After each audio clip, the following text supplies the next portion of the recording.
SDCC might be over, but we're still having fun. I got a special guest with me here tonight. And yes, the very Mega J Retro. We're going to talk about the fun that we had at San Diego Comic Con, all the fun we had palling around, and the cool stuff we saw right here on Toy Habits Live.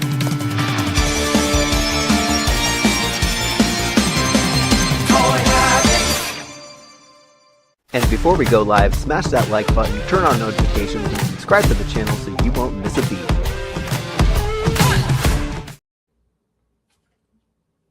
How's it going, Michael? I'm kidding. How's it going, Jay? Michael looks a little different today because Michael actually got the con crud. He is home sick with the flu, and Mega J is so kind to fill in. How are you doing, Mega J? You know, so I was telling my audience a little while ago because I was suffering from con withdrawal after Motuniverse. That's a real condition, and you know I was actually kind of feeling low. But there's also another condition called con plague. Con plague is a real thing. So I mean, like you can get very sick after a con, and the reason that is because you're getting very little sleep. You are not eating well. Mm-hmm. And there's germs everywhere. I mean, like, you know, we were close proximity to so many different people. So anyone could have gotten the cold. You know, I'm actually got a pretty bad cough. So, you know, it's crazy. And you weren't feeling that well either after the first 2 days. So I lost my voice for a couple days right afterward. But you weren't shouting. You know what I mean? So no, that's why it was weird. And then I saw some videos. Pixel Dan lost his voice. You know, Mad Hatter started to lose his voice. Like, I don't know, maybe it's just after because you're like in a it's con plague. It's con plague. Anyway, poor Michael. I'm wishing him a speedy recovery. He has a bad flu. He's been sick all week. He couldn't make it. But Michael. Mega J, we started out the con. I'm gonna call it con week because we spent from Sunday night together through the end of the convention. You started out with just all sorts of hiccups with your ride out to LA. Oh my God! Yeah, we'll get it. We'll get to those stories. But yeah, it was great hanging out with Toy Sorceress just before the convention. Then it was even better hanging out with Michael and with Danny and with all our friends. It was a real blast. One thing about conventions is it's a great chance to see all your friends who you only ever get to see once a year. So, and this year, because we've had multiple conventions in California, we've actually been able to see you guys multiple times. So it's been a great opportunity for us. I know. It's been a treat because like I saw you in May, but I only saw you shortly because you poor thing, you had your hands totally full with Motuniverse. So it was like, hi Jay, bye Jay. Like we didn't get to spend much time together, but at least this week for San Diego Comic-Con, we had a blast. Gallivanting all over, LA and then San Diego. It was so much fun, and here we are on our way to the convention. Everyone smiles on their face. Of course, we had Danny Green with us, and it was a lot of fun. We met Michael down in San Diego, and we were off. So we're going to talk about all the cool things we saw at the convention. But in the meantime, let's go ahead and say hello to the crew and see who is here in the chat. And we're going to get started. Let's go. It's going to take me a minute because Michael usually drives this stuff. That's okay. Huge shout out to all of Habits crew. There we go. Absolutely. And we have Mega J's crew watching as well on Mega J's channel. So I'm going to welcome both crews to the show. Thank you all for joining us.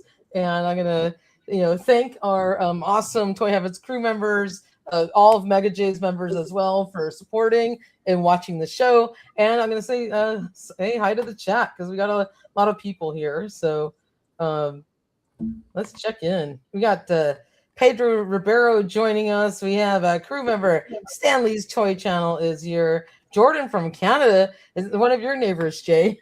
Is checking in. We got crew member Neil Hunter Hyde also in the house. Will with Manel is here. We got the one and only crew member. It's Frankie Rivera joining us. Hey, Frankie, how's it going? And crew member Everlost Soul is also joining us. We got crew member Rob 2023. Good to see you, Rob. How is Dorothy doing? Hope mom is doing well. We also got crew member Mint with Card. Lazy Work is here. We got Nunya Biz. We have the one and only, the Baroness of Toys, and she's actually on time today. Good for her. Thanks for joining on time, Baroness. That's awesome. We also got Zodak's Insight, who just gifted 5 Toy Habits memberships, which is so kind and awesome of you. So thanks to Zodak's Insight, 5 people in the chat are going to be randomly selected to receive Toy Habits membership for a month. Super nice. And we also have Angry Wookiee Sounds.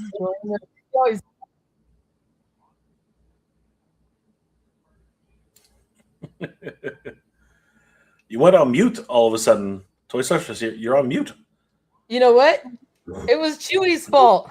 There we go. He hit the microphone. Chewy says, Chewy. Chewy, what'd you do? Giraffe is here as well. We got Pseudonoid joining us. Michigan Jedi is here. Justin Mohab. Crew member Mike Bruno. Eric Elliman. We got got stuck. We got the one and only Texas Toy Addict, which I got to meet in person down at the San Diego. We got Lazy Work, Hector, Casara, Kill a Monkey is here. Vincent 1985 is also joining us. We got the one and only Joe Coleman. It's Toy Habits time, people. Awesome crew member as well. I think I said hi to Mike. Did I see everybody in the list? I'm almost done. Going down. Collector Phil is here. Yeah, it's just behind. I got also crew member Pathfinder Bill and crew member Black Phoenix. I think I got we got crew member Bigum as well. And Jedi Ben. All right, I think I got everybody here. Good to see you guys. So, Jay, why don't we start with you? What was your favorite thing you saw at San Diego Comic-Con? Oh wow, that's a tough one. Wow. Whoa, just like swing them out there, Toy Sorceress. Wow, that's a it's a hard question. It really is. No, the my favorite thing that I saw was all of our friends. I think that goes without saying. Like, I'm just basically meeting you, like seeing you guys again, seeing Pixel Dan, Jay from Geek Dad Life, the Hat Toy, Hatter Toys, Hatter Toy Reviews, the Mad Hatter himself, Jonathan over at Nostalgia Unboxed, all those guys. I saw guys who I haven't seen, at Comic-Con at all, like a Toy Kind of Moon. Bobby was there. Carlos was there, which was great. We saw Jeremy. We saw so many great friends out there. That was my favorite thing for sure.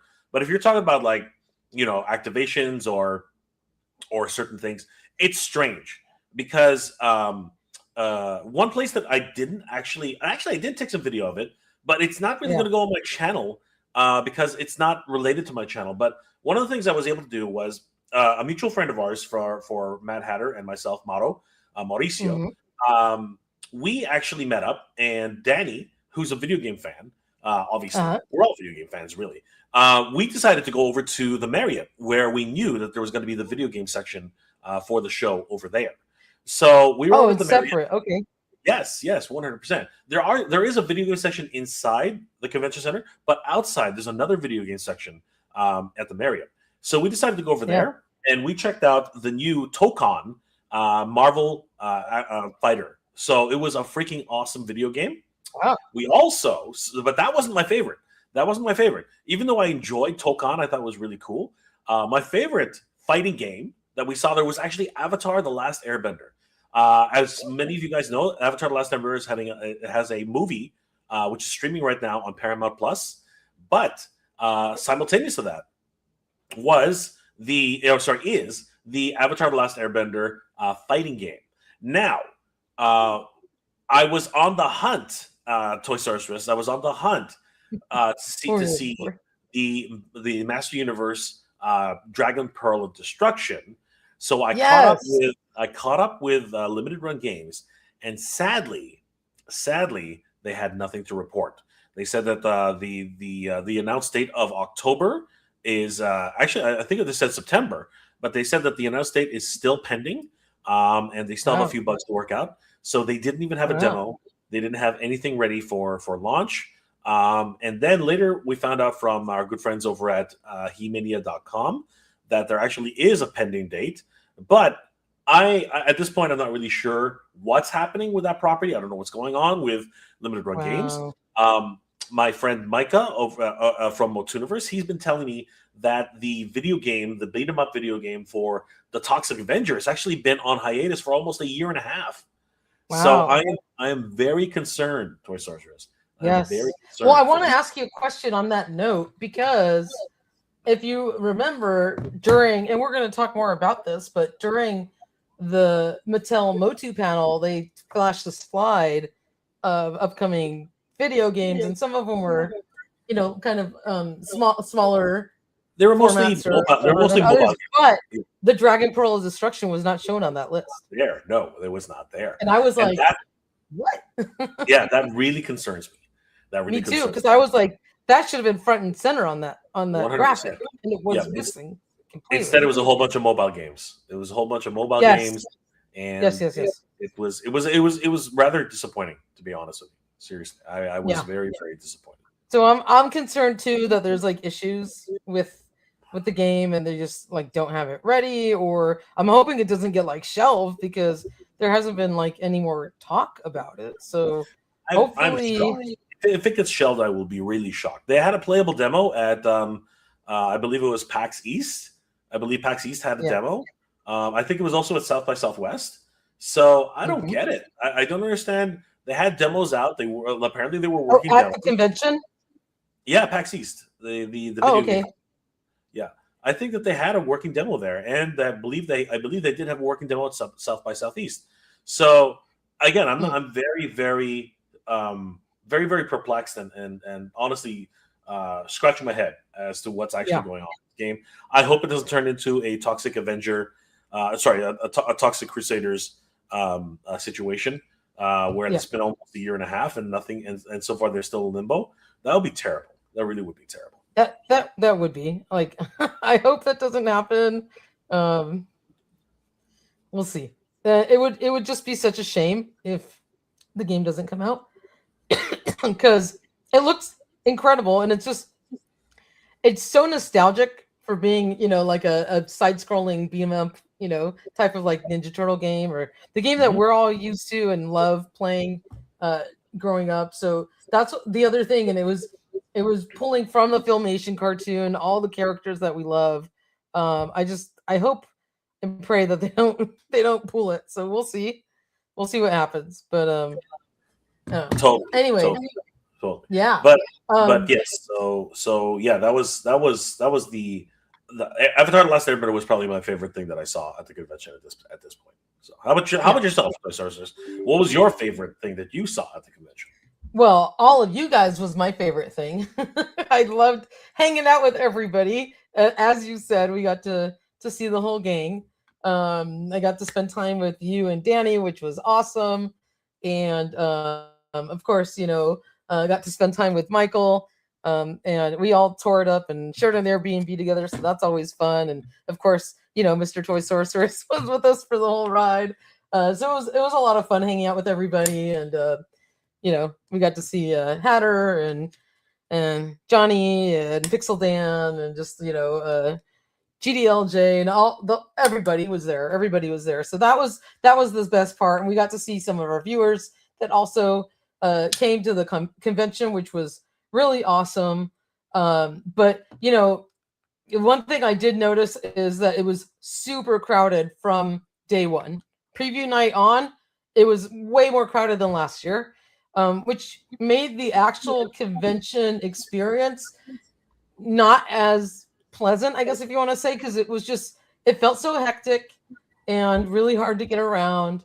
So for me, I didn't get to spend as much time as I wanted to on the convention floor, because I spent the needed time photographing what I needed to for the channel, for the website, and then would go back and write up articles and take care of stuff.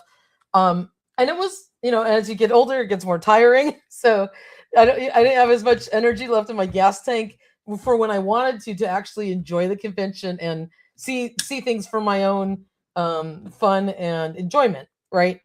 I literally took like, half an hour one afternoon on the last day to like go shop for fun stuff. And I took Michael to a vintage toy vendor, Mark Huckabone, which is awesome. And I bought a really cool piece, which I'll share with you guys later. So that was like the only like me time I really got for the convention, and the rest was really trying to cover this for all of you guys on the convention floor, right? I didn't get to spend, that enjoyable time where if you're just a convention goer, and so it's different being on the other side, right? And you know this, Mega J. Being a convention goer, you get to like enjoy the displays more, take it all in, go see fun stuff, and experience a little bit more. And being on the other side of it, like reporting the news, you tend to have to put blinders on and just kind of concentrate on different sections of the show. But that being said, for the things I did get to see, I'm really happy seeing like Thundercats get more love. Mezco has some Thundercats items coming out.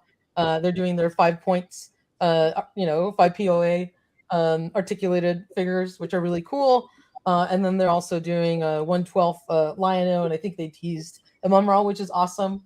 We're getting a freaking Astral Moat monster from Super 7. We're going to look at all that stuff.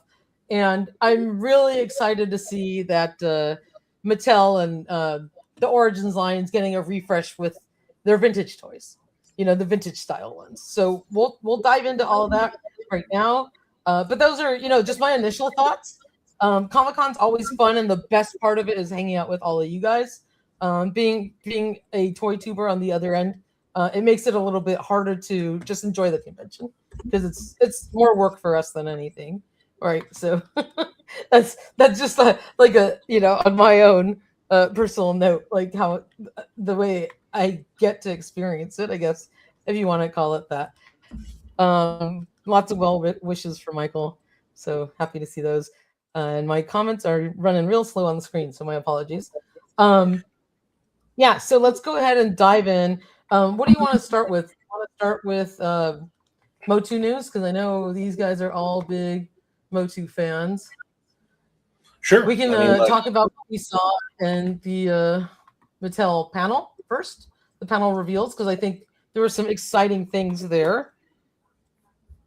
There's definitely a lot of great things happening right now. So, yes, of course. Absolutely. Okay, great. So, here we go. So, I think the front and center on here, the most exciting two things I saw in those reveals were, of course, Too Bad and Laserlight Skeletor. But let's go through this and we'll talk about what we saw. Okay. So, we have a pretty new team. In terms of like toy design and packaging, we got to spend quite a bit of time talking to Quincy. He's a really great guy.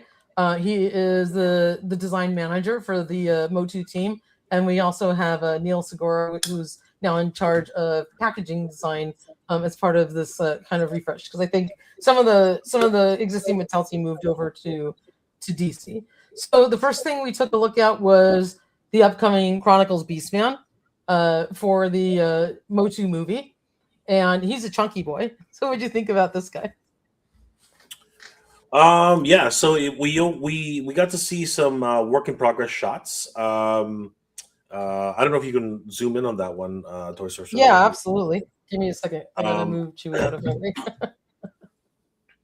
Yeah, it was again, all these shots were presented at the panel itself. So it was great to be able to see these in progress shots.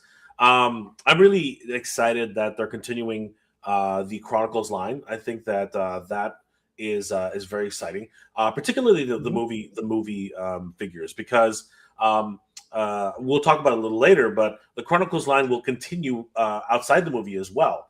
But this one, of course, is the Beastman we've been waiting for. The core edition, the kids core edition, was a little bit weird in my opinion. It wasn't exactly, didn't exactly look like the movie. This one looks much more closer to the movie, so I'm very excited to see this guy. He is a deluxe figure very Yeah. thick. He's he's a thick ass boy. He's very thick, very chunky, He's as he said. chunky. Yeah, He's very chunky. absolutely. And it looks like he's got a lot of articulation as well. So I'm very excited about that. Absolutely. And it looks like they got his color like a little darker in terms of the rest of his fur. That's the one thing that like threw me off. I mean, in the movie and then in the figures that have come out so far, there's a big contrast between, I guess, his kind of armor fur or whatever, and then like the rest of his body that kind of looks off, because we're used to Beastman being more orange.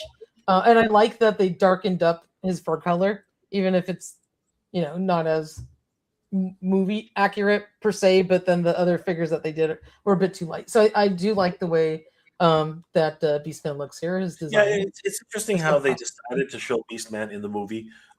His coat. Yeah. His coat was a little bit more, muted. Yeah. Which of course most of us are not used to that. And I think they tried to reflect that in the origins and the core class. Yes. But it just didn't come off right. You know what I mean? So I think that and the origins was lighter than the core class. The core class was a little more orangey, which I appreciated. Yeah.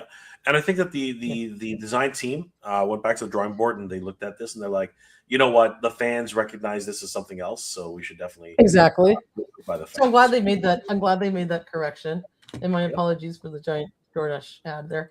Okay, so let's take a look at Clawful. We'll have some better pictures of him when we take a look at the booth images. Sure. I don't have it loaded up here at the moment, but I guess it should be noted that these are from the new line of Chronicles, which it's fascinating because it looks like they're it's hard to say exactly how this I think Damon sort of tried to explain it, that this is a new, I guess you could say it's not new Eternia. It's another take on Master of the Universe, right? Absolutely. So this is another, I'm not going to say reboot either. It's just a new take. So they're looking for new designs, and I think what Damon told me when I was talking to him was that they really want to go out there and really try something new with Master Universe, because what he was explaining to me was that Master Universe has been, it's always been exactly the way you've seen it, more or less, right? The designs are iterations of previous designs. So now they're looking at this and they're like, no, we want to push the envelope. We want to do something completely different. We want these characters to stand out. And I think that that's actually what they're trying to do here. They're trying to accomplish that. And I think for these first four characters, they've really hit the mark on that. I think that they all look very unique and really harken to a more fantasy setting epic of Masters of the Universe. Absolutely. And so now we're taking a look at what the actual figure looks like from the display case. And this is a huge departure to the more standardized buck, if you want to call it that, of the other figures. Like, there's a lot of new tooling here. You can see, I guess partial, and I won't even call it a regular body, because I mean I can see his abdomen there, but it still looks like it's got extra texture and stuff on it. But all new arms completely, because he's got these like langostino lobster-like arms. His legs are totally different as well, because it's got all of this detail, all this like little crustacean type detail molded into it, and his feet, his hands. So this is all new tooling on this figure, no reuse of any parts. And it's this is like calling to me like baby Mondo version or something, right? Because it's super detailed, and surprisingly for a Mattel retail release figure that's not like $100, right? Yeah, which is great, and that's a good thing. It's exciting that they're doing that. Yeah, 100%. I think they are upping their game. You know what I mean? I think that this Chronicles is definitely an upgrade. They're trying something different. They're trying something new, and I think it's definitely in the right direction. The monsters are looking monstrous, right? Which is exactly in the same playground as Mondo. The articulation is there, the sculpt is there, the detail is there, right? When we start looking at some of the hero characters, I think you'll start to recognize just how much detail they're putting into female characters, male characters. I think that this line is going to definitely be a step up from where they've been in the past. Absolutely. So very interesting. Absolutely. Yeah. So let's keep going. The next one we got to see was this, like, I forget what they call this one, like Flight Power He-Man or something like that. But that figure looked incredible in the display case, and here he is. Oh, armored. I don't know what they call them because they kept changing the name.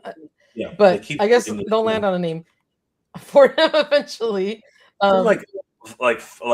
So here it is. Flight armored He-Man or Flight armored He-Man or something. Flight armored He-Man or something. Yeah, it was weird because again, this one's specifically for the.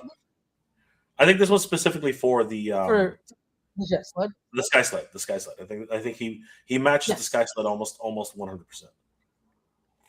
Absolutely, and so the Sky Sled looks great. You can see it here. It's got these, like winged pieces off the sides. I don't know if it looks like maybe they like click on it and maybe pop out. But that design, and I'm trying to see if we had a photo from another angle because I know I took it, but I don't see it here on the site. So unfortunately, I can't pull it up. But the design on the side here is that, the little kind of crocodile or little it's a very traditional pattern that's on a traditional Sky Sled. It's a flying dragon that is on the the side of the flying dragon, which is on the side of every Sky Sled. So yes. 100%. So it looks incredible.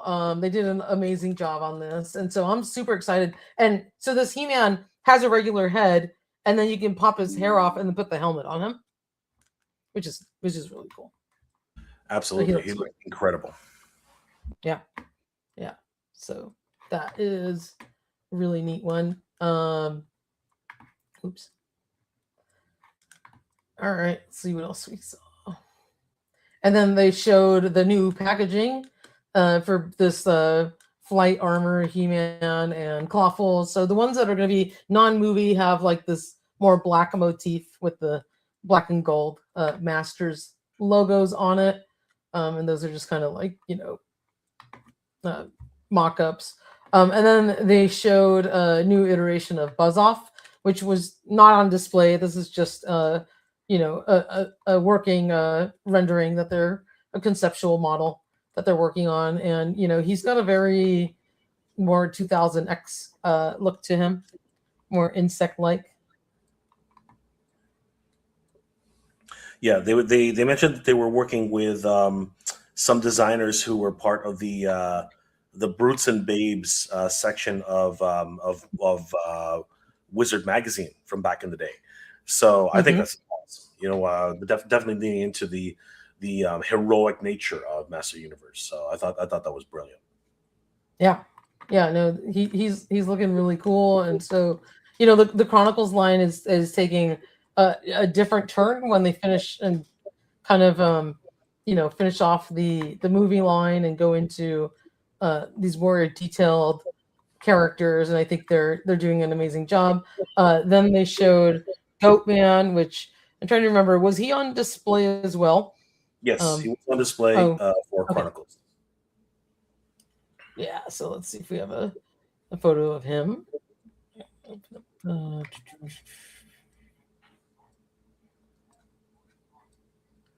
Tila. I'm just trying to get that loaded. It's probably way at the end. These did not coincide together, so I'm getting there. Yeah, it wasn't in that article. Okay, well, we'll find another photo of him, but he's looking really cool. He reminds me of like a plussed up version of the core version of the figure, and he's got really nice detail on his axe and his little pleated skirt here, and of course his hooves, which are very cool. We'll just look at this one a little closer up. Take that one out. There he is. Yeah, so he's looking really good. And Then they showed the Chronicles Panther, which Yes. this one looked incredible. It was in the glass case. Tell me your thoughts on that as I look to pull up the actual photo of him. Sure. Very excited about this figure. Obviously, we've been waiting for the counterpart of Battle Cat for some time now. We really it was kind of we were always wondering what's happening with Chronicles Battle Cat, what's happening with Core Class Battle Cat. Panther and Battle Cat. So now those questions have been answered, right? This is not from the movie because obviously Panther did not appear in the movie. Even Dream Date Skeletor's Panther is a conceptual concept for a little kitty cat. So this is a brand new version of Panther, and yeah, we're really excited about this version and the fact that he will be available soon. You know what, Toy Sister? I noticed you're having because obviously your computer bogs down quite a bit. Would you like me to drive a little bit? Okay. You can absolutely. I did find a picture of a. Am I still on here? Okay, I did find Goatman, so he's right here. Awesome. So you can take a look at the actual figure. I'm just going to try and close out what we're not using in the meantime, if I do get bogged down. So here he is, just to circle back, and you can see his really cool hooves and the nice detail on his like belt and pleated skirt and everything. So he looks great. And I was working my way towards Panther, which I'll get in a second. Oh yeah, and just so you guys can see this. So I found the right article with the additional photos. So my apologies, I was looking at the wrong one. So there's the flight armor He-Man without his helmet, which looks really cool. These are just loading super slowly. So, and then you could see a better photo of the actual jet sled right there, which looks great. That's what we were talking about. The little dragon that's on there. And I'm getting to the pictures of Panther in a second. Okay, here he is. Here's the big purple boy. All right. And then if you want to go load up into our website while I'm showing this. Yeah. Please. I'm ready now. So if you're there already. Yeah. Okay. Because I know where the articles is, but right now I guess I'm using the booth image articles. This was the Motu booth to show the photos because they're all in there. So here's Panther, and he looks great. Yep. Yeah. Yeah. If you'd like me to, if you'd like to switch to... If you get the panel article and the Motu booth article, I've been kind of just going back and forth. I'll pick up for you. Okay, go for it, please. Let me stop sharing. You have to share. Yeah. Okay, so add you to stage. Yep. Is that this one? Yep, it's this one. Okay. So as we mentioned before, we were able to see these all at the panel. And you can see, like I said, the Brutes and Babes aspect of the new character designs.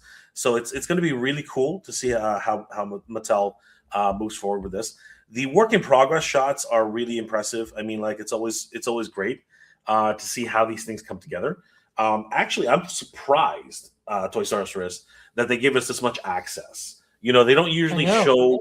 Mattel does not usually show action figures in work and development shots. This is something that I would expect from Mondo. Mondo is usually the one who does things like this. You know what I mean? So it really does appear to me that it's a friendly rivalry between the two. You know, where they're going back and forth trying to find out and really learn from each other. I think that's really a big thing. Absolutely. So yeah, you know, it behooves them to share a little bit of this because I think it gets people excited. And they get to see how the figure develops, and it really makes them like drive that excitement and want for when the figure comes out. You know, so I think it's a good game plan. 100%. And I'm super excited that Roy Juarez is still churning out all those great and his team is actually churning out all those great designs. I'm really excited about the packaging aspect of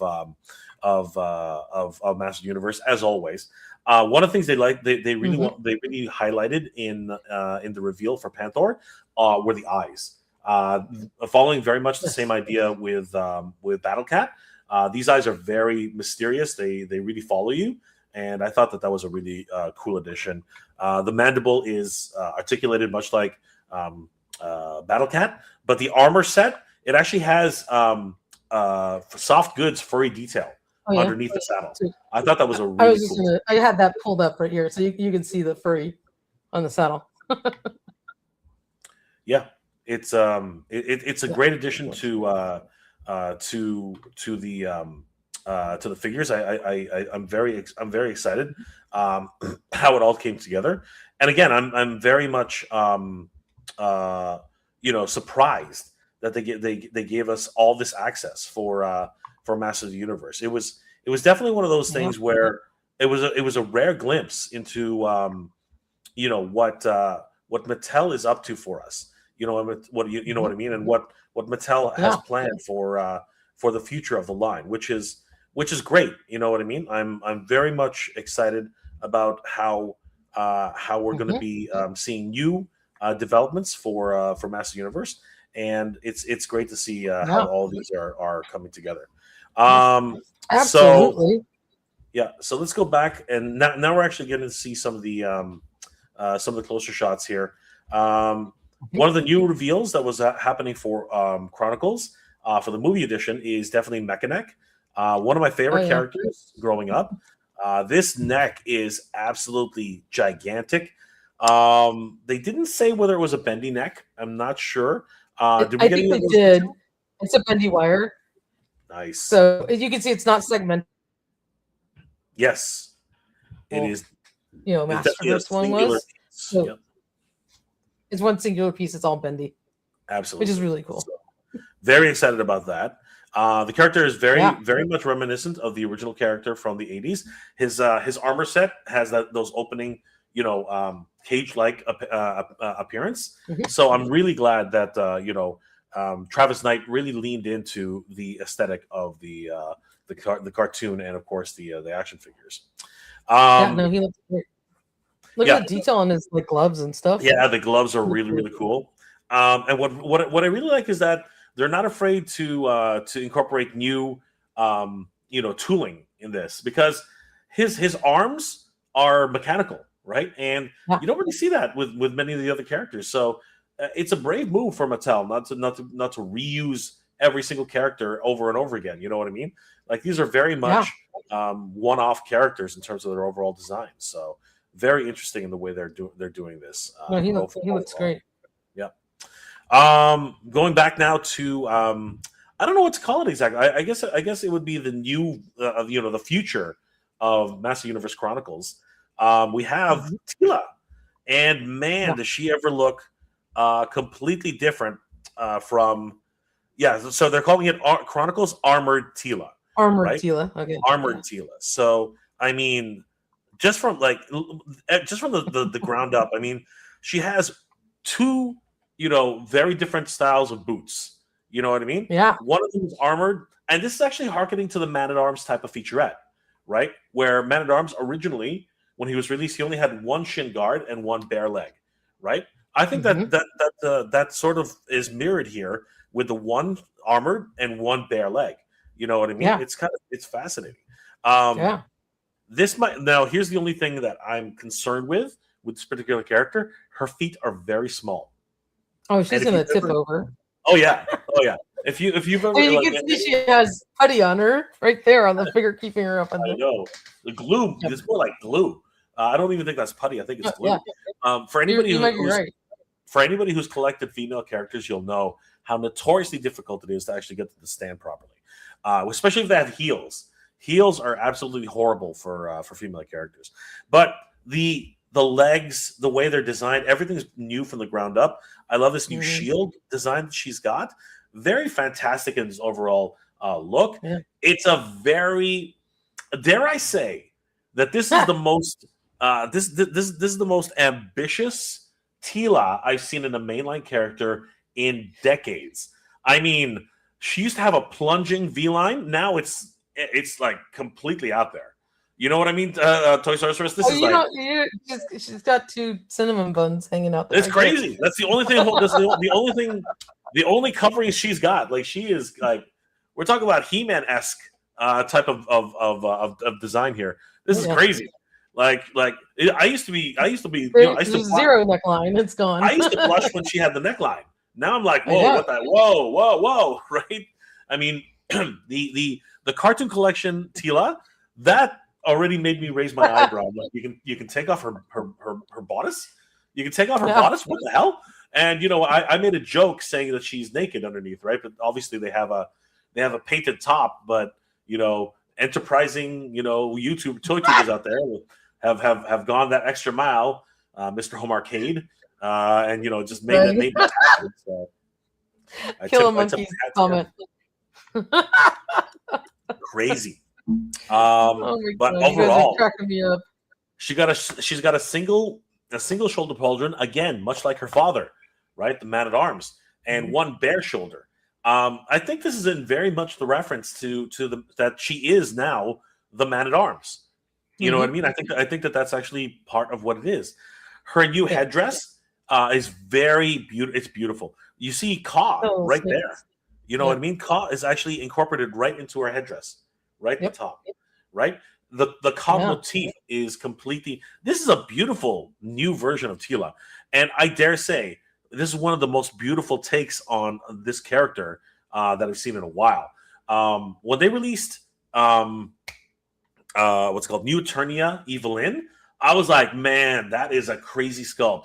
But I think this one takes it to the next level. If this is a production, she's the woman at arms. She's a woman at arms, absolutely. And if the way she looks here is indicative of what the actual production versions will look like, I think we're in for a treat, Toy Sorceress. I think we're in for a very big treat. It's interesting that she has a staff now instead of her Ka staff. I'm wondering if the top can be removed to be replaced with Ka. I think that would be an interesting take. I didn't see that extra accessory. Oh, it's on the other side. Actually, it's on the other side. There you go. So it's actually a point to it. Nice. Again, that's cool. Thoughtful design by the designers here at Mattel. Excellent design. This is just overall, this is just really good. Good basic designs. It's of everything. They have fascinating, and again, it's not like they can replicate this very often. She is a very unique warrior goddess type of design. I'm interested to see what Evelyn will look like as, again, normally they'd be they would be colorway twins, right? But I don't think that's possible. I really don't think that's possible. Yeah. I don't think that's possible. I was going to say, speaking of goddesses, one of the next things they showed us at the panel was a view of the Sorceress from the movie. Correct. Which was incredible in itself. So after Panther, want me to pull it up? I've got it. Oh, I've got it. We were able to see, what you got it. We have Man at Arms. Yeah, what Man at Arms could possibly look like in the future, which he's looking again very much a brute, brutes and babes, which is exactly what they were looking at. He actually reminds me, for our video game fans out there, he sort of reminds me of Doomslayer. So for any Doom fans, so it's interesting to see how these things are starting to progress. And here we got our first look at the Sorceress action figure. I didn't even know she had. It looks like she's wearing clogs. You know what I mean? Like, I know, right? Because they were covered, but those are soft goods.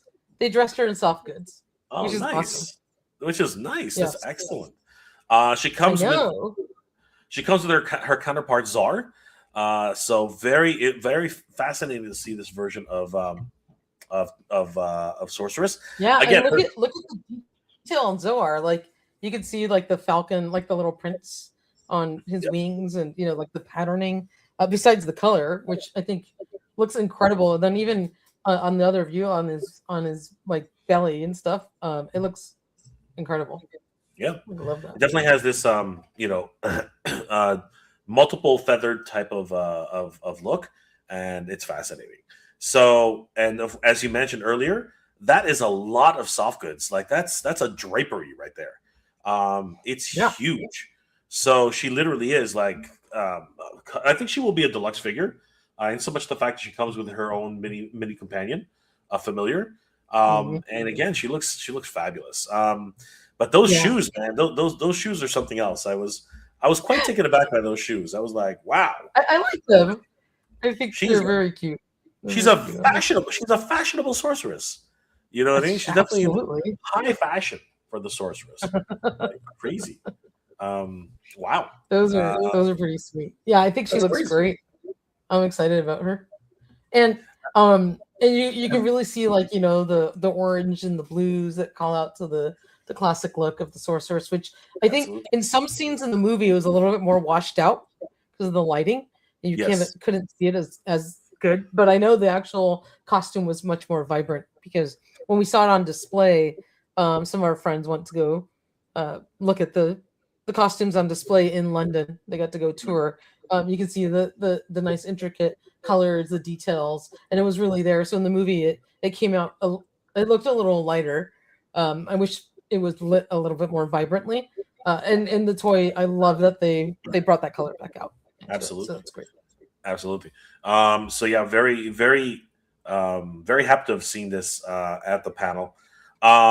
What's really interesting as well is the copyright information says Mattel confidential information may contain trade secrets. Oh no! Trade secrets. Oh no! You gotta love that. What are they? You guys can't tell anybody. I'm totally kidding. Just that's awesome. Hilarious that they actually include that. I think that's funny. Absolutely. They did show the packaging for Dream Date Skeletor, and he is officially named Dream Date Skeletor, which I thought was hilarious. Panther is included, but and these are soft goods. That's amazing. Because again, like they're really digging in deep with these action figures. So huge shout out to Mattel for going the extra mile on these. I'm very, very excited about this.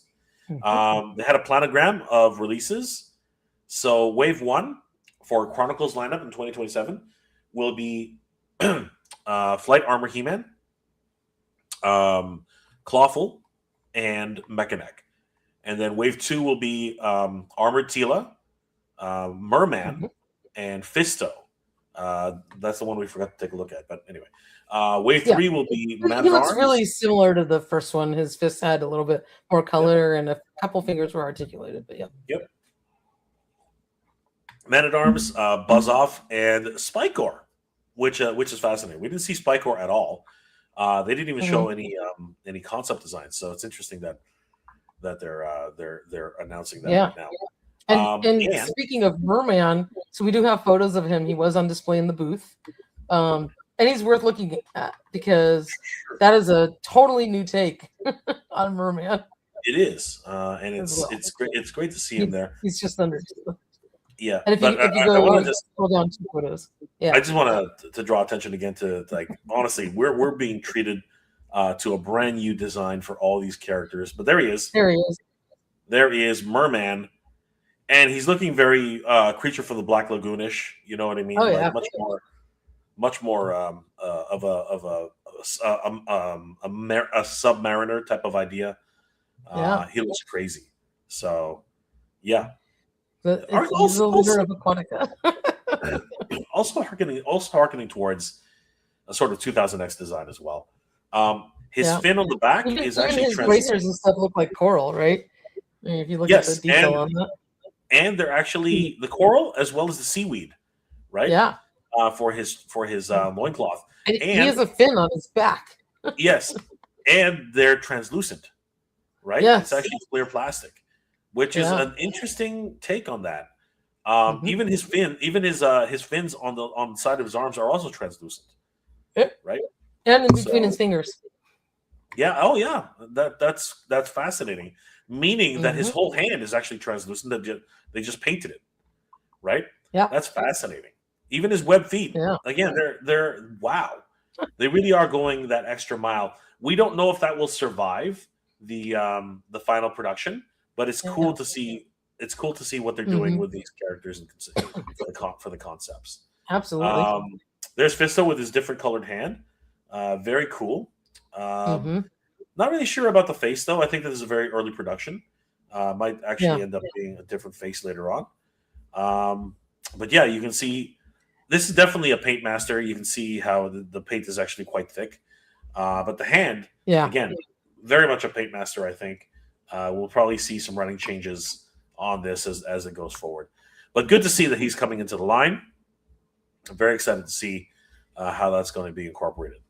Very, very exciting for Master Universe Chronicles and the future of Master Universe. So that's crazy. I just want to take a quick look at He-Man again. The Sky Sled is definitely indicative of a Sky Sled, but it looks like it's almost transforming. You know what I mean? Compared to the original Sky Sled. But still, really cool to be able to see, the overall thought process on how these are going to come together. Yeah. So, very, very cool. Absolutely. Yep. I think. That's right. For the core line, this was really cool. This was neat. Yeah, we're actually getting the end credit. The end scene versions of the characters. We see Prince Adam in his traditional garb. We see Captain Tila in her traditional skirt, and we actually see a cleaned up version of Man at Arms, as well as a clear chest version of Roboto. So that's awesome. And the colors are a little bit more traditional. So correct. So Roboto, she's got reds and blues on her. Yeah. Red legs, right? More blue white. And silvers. Yes. Very, very excited to see these come to. The gears are colored. The gears are colored as well. That's right. They look Did you so notice nice. that? I did. That's cool. After you told me. Now it's unfortunate because I believe this was actually on display, but it fell over when we were actually at the show. Really? Yeah, I think unless that was the original Roboto. But I think thought that's the original Roboto that was on display, but this 4-pack was not on display yet. But this will be an Amazon exclusive. Yes, when it comes out. Definitely want to. And the weird thing was, they're like, "Oh, it's on Amazon right now." So I was like furiously looking, like, "Where is it? Where is it?" Trying to find the listing. It's not on Amazon yet. But that's something we're going to be on the lookout for. So that means it should be coming soon. It'll eventually be there. So again, if anybody did find it, that'll be exciting. But these things are obviously harder to coordinate than just absolutely. No, of course. But it was just a funny moment because I was like looking for it. Where is it? Absolutely. Okay. And then fresh takes and epic throwbacks. So these are the new line of action figures for Origins. Yes. So, guys, on Toy Habits, if you guys haven't already checked it out, please do. So these are a new take on. I guess they said it was kind of like the backing card artwork for these figures, which is fascinating. And they are all going to be deluxe figures because each figure will have a build apart figure for in this the first wave will be the Shadow Beast. So this is fascinating. Here we see. I was just gonna show real quick, and then I'll throw the screen back to you. Sure. So here you can see there's the Shadow Beast, and then so the build figure will be the first wave over here, so you can see them in their entirety. And then to build the parts for the Shadow Beast, you can see like a leg right there next to Man at Arms. And then the second wave will consist of all of these figures, and it'll be this green lizard goblin guy. That's from the mini comics. I forget his name. But that's how it's going to be divided up. So wave 1 is here, and wave 2 is there. And we'll look at them more closely. So you can. According to Michael, it is the demon from the Masks of Power. So that's it. Yeah. Thank you. In the wave, you can see here, there will be more traditional versions of Beastman, He-Man, Skeletor, Man-at-Arms, Merman, and Man-E-Faces. And what really gets me on these figures is their overall looks are very much indicative of, again, not only the back and card artwork, but very much more of a traditional Master Universe look. Merman here is actually sporting more of a Lords of Power look. If you agree with me, Sorceress, I think that's what that looks like. Absolutely. It's very similar to the Lords of Power one we got before, but if you do look, there's a little bit more details, a little bit more stylized. I don't remember if the Lords of Power one had the bare feet. He's sitting inside my land truck right now, so I can't check. But they have been updated. They're not just simple refreshes of the original figures. So this is a way to get people, kids, new people who saw the movie and want to get into Masters of the Universe and get back into the classic characters. This is the way for them to do that, to refresh the characters we got before and then allow existing collectors to get something new in the line. So that was really the idea behind this. And why, we get, for example, that battle armor Man-at-Arms, which we've never had before. And he's a fresh take on, a classic design, but at least it's a new one. So there's some traditional things that are directly from the 8-back card art, which is great. And once we get to look at He-Man, which I think they nailed his head sculpt, and you'll see it close up. He looks great. He looks. I have a little bit better angle than that, which tells the story much better. I'll show it on the screen in a second, but I saw it close up and I was like, they nailed it. They absolutely, here he is. They absolutely nailed it. Because I have a shot here I'll show you straight on. And you'll see that they finally got the proportions right on him. Here we go. Look at that. He's about as close to an original He-Man look that we've ever gotten. Though I do have to say he's sporting a very Stallone-like clef. That's the only thing. Like, I think it's the lighting. I think the lighting is not doing it. But I think straight on, I think he looks excellent. This is about as close to an original He-Man I think we've ever seen. So very happy with this design. Yeah, and one of the things that they always were getting wrong was the width of the head was always a little too narrow. They didn't get the proportion right. The color of the hair was too bright. There wasn't enough detail in the hair. So, they've added more detail in there. And the other thing was that they got the proportions of the eyes a little bit better, because I think in previous versions, they were a little bit like too flattened out with a little dot. So they've kind of, increased like the eyebrow and the eye line. So there's things in here that they've improved a little bit in terms of proportions. You can see a little bit more detail in his cheeks as well. So small revisions, and I think they've got the closest they've gotten. It's never going to be absolutely perfect, but I think this one's really nice. Well, I think it's actually from the ground up. They've resculpted his face, because for whatever reason they just kept using a softer look, and it just looked terrible. This is the first time I've seen a very chiseled, gritty version of He-Man, which is very much in line with the original version of He-Man. So I'm very happy. So the story goes, and I don't know why they wouldn't have just gone back to the drawing board. The story goes that when they released the what was it, the Masters Universe, I think it was a 2002 edition or 2000. Those 2002 reissues, I forget what are they called.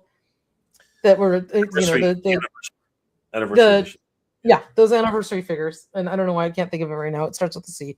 When they released those, the molds for He-Man and Skeletor were gone, and so how they remolded those were by making a new mold off the actual figure. And when they did that, a lot of the details were lost, right? So if you take a look at those versions of those figures, they have very soft faces. There's very little detail in them, and commemorative. Thank you.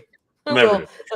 Sometimes you get a brain fart. So the commemorative figures, the He-Man, the Skeletor, lost a lot of detail, and they used the same molds to make those giant figures, because I have one up on my shelf.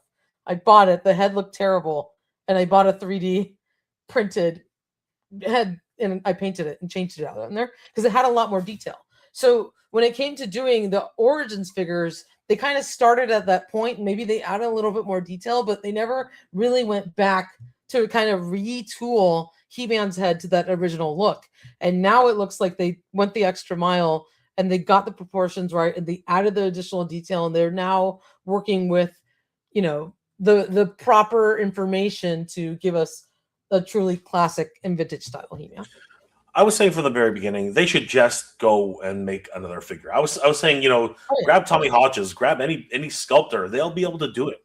Yeah. And I'm so glad they've finally gone back to the original concept and said, you know what, let's just remake this thing, right? And I'm so glad for that. He looks fabulous. He looks great. Yeah. He has an H on his chest instead of the cross. Yeah, exactly. That's one thing that is definitely a standout on this. It's not the Cordite cross.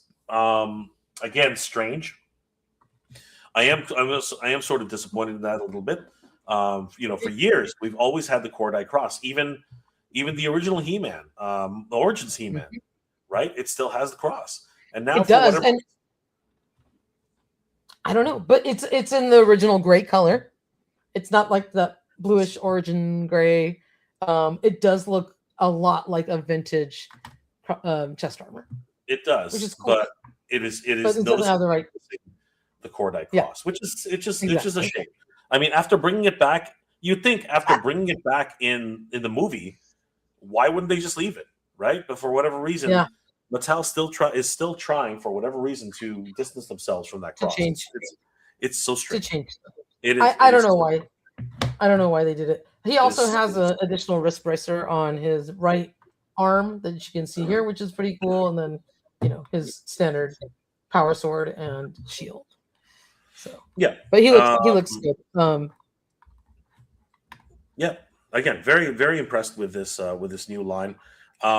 New features like we said, the battle armor, and the battle armor seems a little bit wider. It's hard to tell 100%, but I think they're really trying to make it as accurate as the original.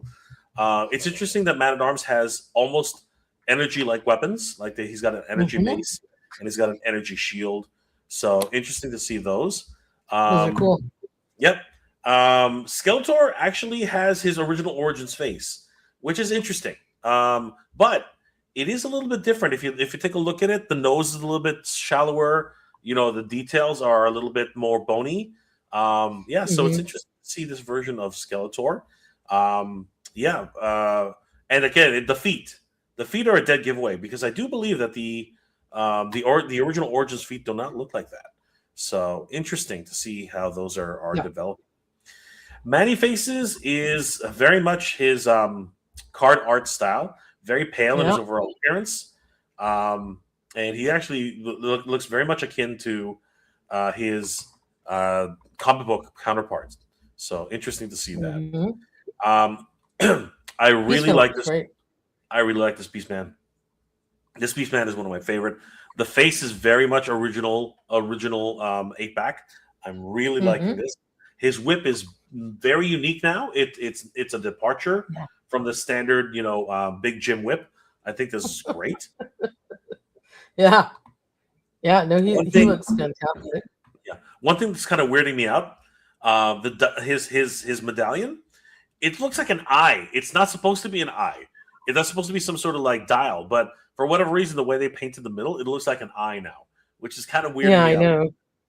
It's a bit weird. But all the details there. He's got more. You can see more of the spikes that are coming out of his chest are more pronounced. I'm really liking this version of Beastman. I think this is great. Oh, look, he has actual feet. Yeah, he's got feet, which is awesome. I'm really liking this version of Beastman. And they go ahead and they build out the Shadow Beast. This is the first time we've had a Shadow Beast in Origin scale, and he's big. He's a very, very big character. So this is great to be able to get a chance to get him. What's interesting about this character is they've actually made him more of a fighter. Shadow Beasts don't really have, they're just creatures, right? But this one has a mace, He's got bracers. He's got a chest armor, and he's got a loincloth. Fascinating, right? I like him. I think he looks cool. Yeah, absolutely. But he's not more of a character than he is a beast. So really cool to see the Shadow Beast. Making his appearance.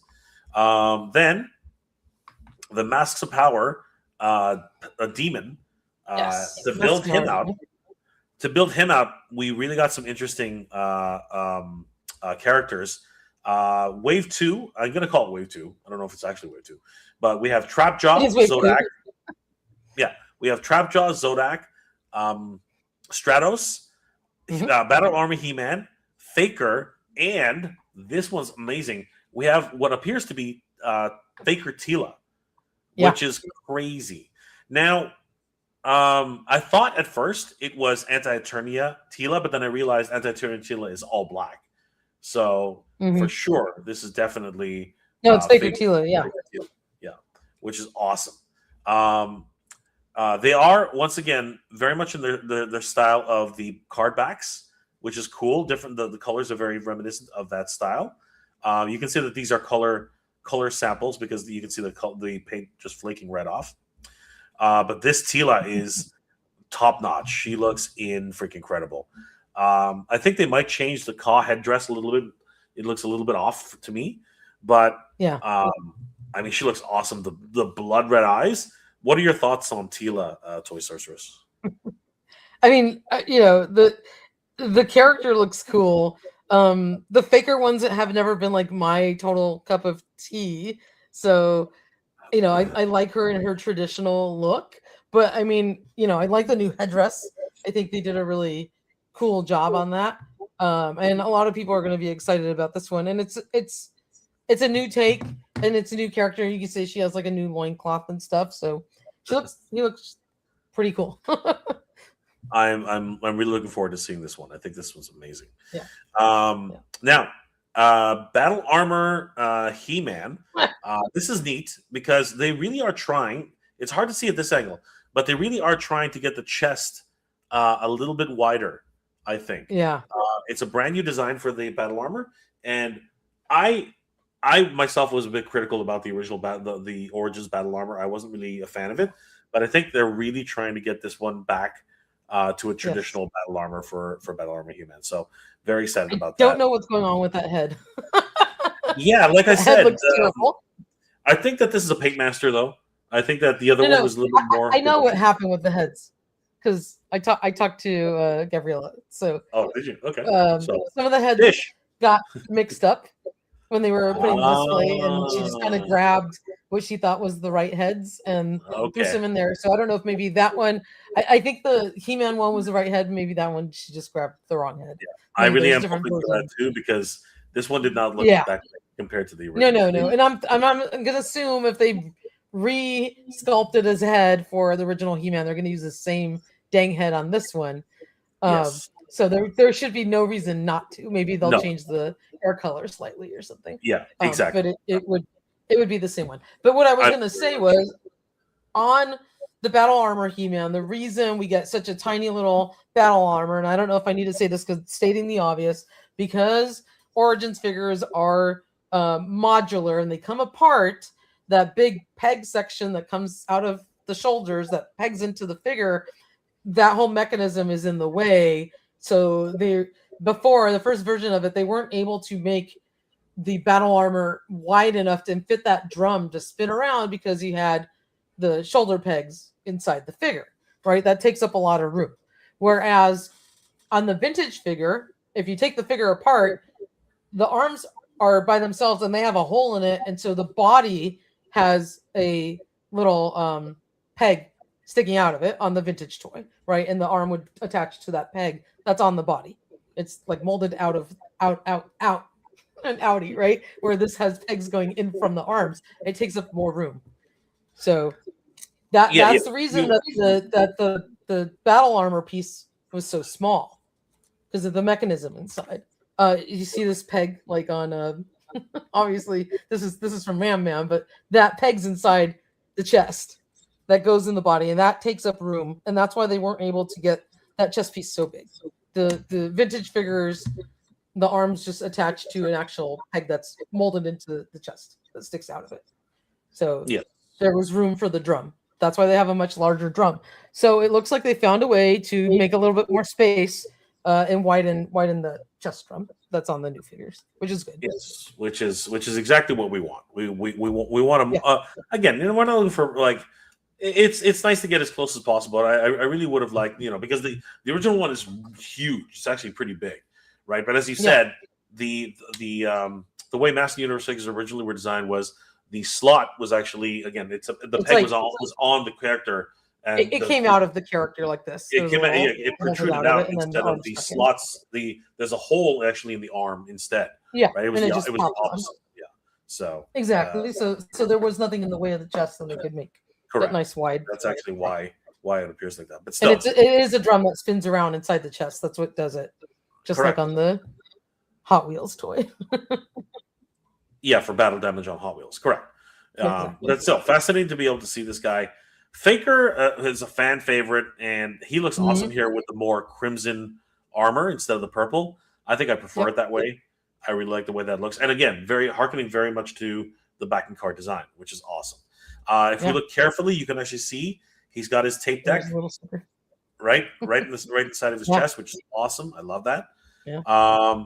And then Beast Knight, of course, we already talked about him. I love that expression. He looks freaking awesome. His head sculpt looks great. And I love that he has feet.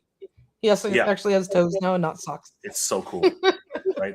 Even the original had socks, right? But this one exactly right. Stratos is looking pretty cool. I'm very very interested in this new head sculpt. He's looking very unique compared to the original version. So really happy about this version of Stratos. He's got socks, so that's fun. Which is interesting because the illustrated version he has feet. You know what I mean? So fascinating. We'll see if that actually changes. That's weird. So he has socks too. I wonder why they didn't give him feet. Yeah, we'll see if that changes. Again, many of these things go under running changes as well, right? So we'll see if that changes at all. Trapjaw, apparently they said that the legs is where they really concentrated a lot on. So this is going to be interesting to see how these, and they look okay from here, but again, running changes. He's got his traditional belt. So the legs, like the thighs, have a lot less detail than the original Origins one. The original Origins one has like little vents like detailed into it. The boots look great, but the thighs are a little bit plain, in my opinion. Interesting. Right. I wonder if they'll include the glow in the dark ring this time with. That'd be great. But you know what? Awesome. I do notice on this one right away, he has eyebrows. Yeah. The original Origins one did not have eyebrows. Yeah. And it looked goofy. It did look kind of goofy. I'm looking at him right now. So yeah, it did look kind of goofy. Very, very great attention to detail there, Sorceress. And then they build out the demon from the Masks of Power. So this guy's massive. He is huge. If you actually saw him at the show, he was really, really big. Really excited to see that he's even got a tail. So that's really cool. All of these figures are going to be available pretty soon, and I can't wait to start collecting these guys and build out both of these Build-A-Figures because they look really cool. So they didn't mention anything about a Power Punch feature on them. That would have been cool if they had it, but I don't think they do because they're modular. Yeah, I don't think so either. I don't think that they were able to incorporate that, but it would be really cool if they end up figuring it out. I think that would be neat. So, but time will tell. Time will tell. But I'm very much looking forward to this wave. So let's see what the future brings, Toy Sorceress. Absolutely. Yeah. I was going to ask you the same question. Where do you want to go next? We have a few releases. Do you want to answer some comments from the absolutely. Let me just kind of scroll back a little bit. Let's see. Where we want to. Oh, one thing we forgot to mention. One thing we forgot to mention. Too Bad was officially revealed or announced. Yes, that's the most important thing. Yeah. That came out of this whole panel was Too Bad and Laserlight Skeletor. Those two were officially announced at the panel. So for anybody who's been waiting for those two figures, they have now officially been name dropped. We didn't see any designs or anything like that, but they were officially name dropped, and that alone. So the images they showed, were they of the Origins figure, or they should be in there, or were they generic photos? That card art looks great. It's really cool. Again, huge shout out to Roy Juarez and his team. These will actually stack together, the boxes, and actually create a huge fresco of these characters, which is awesome. They showed only the wave 1. They did not show wave 2. So there they are. If you keep scrolling down, we should see. They had the movie figures out there. They showed they showed Origins movie Skeletor and Origins movie Tila. Her face sculpt was actually a lot better than I expected. So really cool to see these two. They are hitting. Apparently they were at Walmart CollectorCon, right? Target. No, they're on Target. Target. Okay, there. So and the funny thing is, I had to point out to Quincy that Target had the wrong image of Skeletor on their website, because Skeletor was on a Masters of the Universe Thundercats crossover Tiger card back. He had no idea. So we had to show it to him, and he's like, "Oh, I gotta call somebody." That was so funny. And there's you better call somebody at Target. Fix that. You know what? It's crazy that actually happened. I thought that was hilarious. There it is. I know. Actually, that is there it is. That is a official. That's the actual figure. He looks great. Wow. Because you can see the articulation in the arms and in the legs, like the elbow joints and the knee joints. So that's him. That's the figure right there. That is. He looks incredible. He looks awesome. Yeah, dude, I can't wait. And they're coming this year. Both. Yes. Laser Light, Skeletor, and Too Bad. I was told Too Bad is coming in 2026. Everybody. Now, did they confirm if this is going to be Mattel Creations? I think this is Mattel Creations only, right? Just like Laser Light. I think so. I didn't get that part of the story, but most likely yes, because the rest of them were. But I was told they're coming this year. I know Too Bad is coming this year. There he is. Chronicles Origins Too Bad. That's awesome. Mm-hmm. Finally getting Origins Too Bad. He looks incredible. One of my favorite characters. I kept punching his face. It was awesome. And they were able to punch each other's face. And apparently this is a new image, but apparently there actually is going to be a reissue. If anybody missed it, because it was actually out of stores pretty quickly. If anybody missed Snake Mountain, they actually are going to be making slight adjustments to, apparently, I'm not sure exactly how they're going to do it, but apparently they are going to make slight adjustments to Snake Mountain. And they're going to add the lava flow in the middle. Yeah, that looks awesome, right? And I don't know if they're widening the walkway or not, but I know that they're including the lava flow for sure. It's going to be really cool. I'm hoping to get more information on that as time goes on. Yeah. But did you want to talk about? Did you want to answer some questions? Yeah. Because I'm just kind of scrolling backwards. I couldn't go all the way back, but so the robe is done really well. I think that was regarding Sorceress. Got Ruffles potato chips ridges on her blouse. Yeah, Sorceress had a lot of texture on her blouse. She looked good. Zora with speckles. Finally, some time for more detailing. Yeah, I think she looks great. I'm just looking if there's questions. Hiking Skeletor. Man at Arms is the wrong color. Idris will be upset. What? No. I think we're all good. No corncob sword. So yes, Merman had his corncob sword. He did come with it. It was like yellow and teal colored. Yeah, it's a little bit different, but basically the same sword. Yep. Merman did have a transparent fin on his back. Let's see what else. Merman's hands should be yellow. Yeah, I mean it's a different take. It's definitely a different take on Merman. So in He-Man, they got rid of the bright yellow hair. Yeah, he has a much closer look, more auburn blonde or whatever, with a little bit of sandy blonde color. Looks like He-Man visited the dentist and has gauze in his cheek. It's the lighting. It's the lighting. Yeah.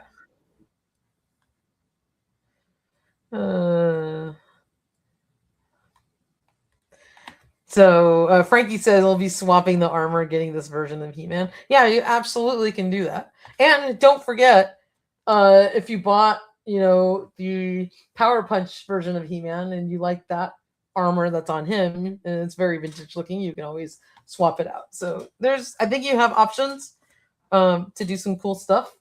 And that version of He-Man had a really nice head on it as well. So we did get, the Power Punch vintage Skeletor and vintage He-Man. For me, those were amazing that we have those, and I'm super happy with those figures. So it's just great. So Baroness of Toys, are they only doing these 8 figures that are on the original card backs, or expanding line further? My wallet can't handle it. No, they're gonna do more. So your wallet's gonna have to expand, Baroness. There's gonna be, I think, 4 waves at least. So right now we saw 2 waves of 6 with the Build-A-Figure parts. So that's 24 total. 12 to start with.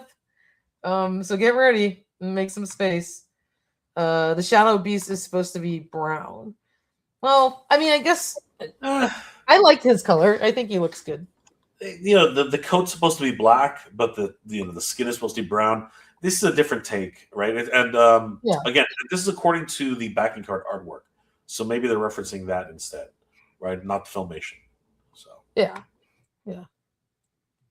Black Phoenix. The only ones I'm excited about are Man at Arms and Faker Tila. Cup of Tila. Said she was in my cup of tea. She's not my cup of Tila. Battle Armor He-Man is a must. Absolutely. Faker Tila. That's awesome. Let's see. Are those supposed to be released over 6 months? I'm not sure how they're releasing each wave. Maybe they'll do half a wave and half a wave, like 3 and 3 at a time. We'll see. So that's missing his ring on his head. Yeah, the trap jaws. Oh, gotcha. I thought it had the loop. Did he have the loop on his head? That's a good question. I was there. I'm not 100% sure. Let's find out. If I'm not mistaken. Yeah, it's there. Yeah, it's there. It's there. Yeah, it was just hard to see, but it's definitely there. You can still make him zip line. Don't worry. Yep, you can make him zip line. 100%. Will third wave include Shabupi? I don't know. Good question. That would be cool. It would be cool. Do you think we will get the Twistoids? Yes, we will. I'm hoping. You know what? Us at Toy Habits are going to do some polls coming up soon enough when I dig out of all the Comic-Con news and everything, because we want to show Mattel that we want all the figures from the original line. And I'm talking little, Twistoid, and Rotar. And I'm talking the big guys, the 2 giants. And if we can demonstrate that there is fan interest in the giants, I think they'd be willing to make them. I get that drift. So we'll be running a poll soon. And I think Mattel cares what the fans want. And I think they're willing to make things if there's interest in them. So to answer your question on those guys, the idea is to try and make the entire vintage line and finish everything off. But I think they want to be sure that people will be interested in the characters. So we're going to do our part, and we're going to show Mattel, hey, here's the numbers. People are interested. Please go make these figures. And hopefully they'll listen to us. So yeah, we need some 87 figures as well, which would be really cool. Oh my God, could you imagine if they do a Build a Granomir? How freaking cool would that be? You're muted, Jay. I can't hear your reaction. No, I need a full size Granomir. I can't have the. You know what they should make? They should make Torm, right? The little dragon that fell in love with a. Yeah. You should make him. Torm would be cool. Torm would. Yes, and I did mention the dinos, and so we'll do another poll for the dinos. There's no way they're gonna do the big Gigantosaurus because that's just unheard of. But maybe we can get T-Rex. You never know. They might. You never know, but maybe we can get them to do the T-Rex and Biontops, and of course, I'm losing my mind. Triceraton and Triceratops, yeah. So. And the Tentosaurus. Yeah. but we're over the next few months we're gonna run these polls, and we're gonna see what the fans think, and hopefully Turbodactyl. Thank you. It's one of those nights where you start getting brain farts or your mind freezes up. But I think that Mattel is willing to listen to us and at least look at the data. Absolutely. I can tell you that much, and I know how to get it to them. So we'll get their attention. Absolutely. All right. I don't know if we have more Origins or more Motu stuff. We have, we do. Some we have one very big one. It's 8. Yes. We have one very big. We're gonna blow through a lot of these, but this was Toy Sorceress, in my opinion, the hardest figure to get at San Diego Comic-Con. Basically, if you didn't have an appointment, you were not getting Jimbro Skeletor. Not only that, the pre-orders online from Mattel Creations sold out in 10 minutes. This is by far the fastest selling Mattel Creations figure in a long time. I know. Everybody wanted to get their actually it sold out faster than that because you had to be in. I got in line 1 minute after 9 a.m. and I barely got it. It's crazy. It's crazy. I'd like to say it's about 10 minutes. Can I share my photos? Because I think of course. This just demonstrates how cool this figure is. He's incredible. But go ahead and talk as I'm going through these. He's an incredible figure, truthfully. Like totally worth the set itself is number one, totally worth the price. And he's just a great figure overall. No soft goods on him except for the towel. The towel is the only soft goods on the. These are soft. This is rubbery. Everything's rubbery, but the character himself is so much of a meme. It's an incredible version of Skeletor. The sneakers do really make this figure 100% top notch. Like those sneakers are ridiculous.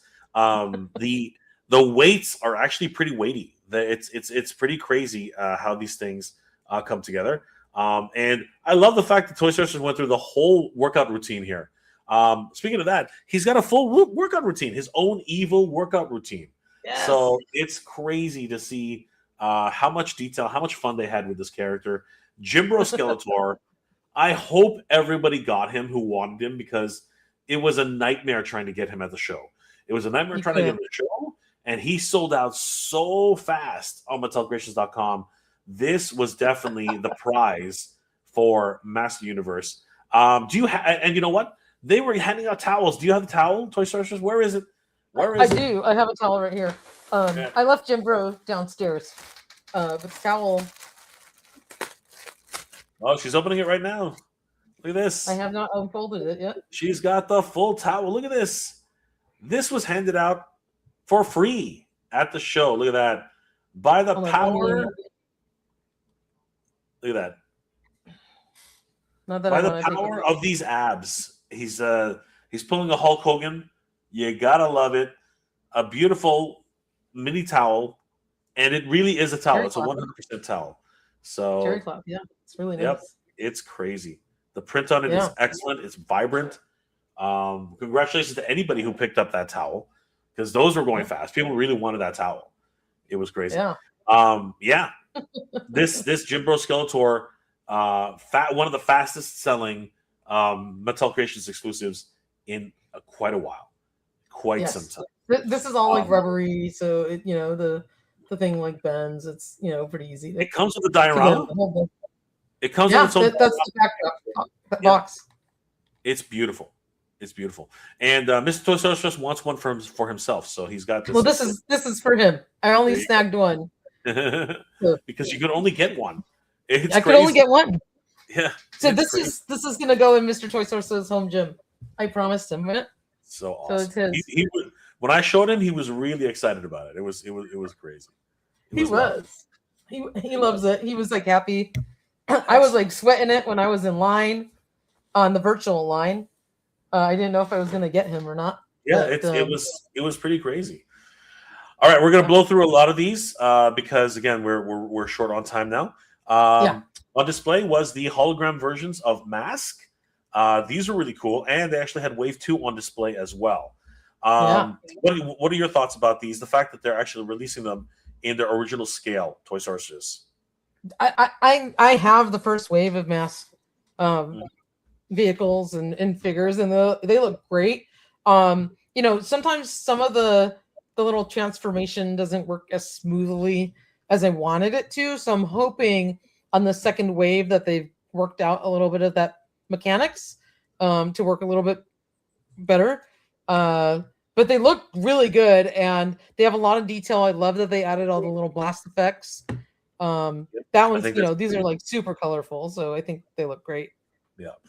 I think that if we're being fair, the engineering has not changed. It's the exact same engineering as back in the day, back in the 80s. And I think the 80s versions had the exact same problems, right? I never owned them, so I guess I can't complain. Yeah. To their credit, they literally have recreated these vehicles and figures 1-to-1. They're the exact same, and they're using new molds, but they've literally painstakingly recreated these vehicles to match the original versions from back in the day. So we have Gator, we have we have Gator, we have Hurricane, and we have, unfortunately, because of copyright, they had to rename it Armored Assault Vehicle, which is a shame. But love these characters, and of course the blast effects really do give it an extra bit of oomph. I'm really excited about these. Which one of these is your favorite, Toy Sorceress? And are you going to be picking up Wave 2?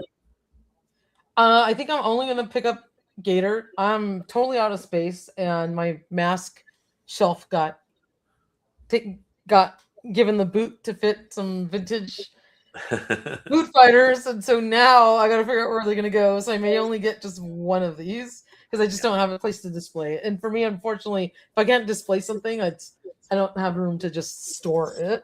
As cool as I really love how this one looks, but I have to really be pick and choose, and I don't even know where they're going to go at this point.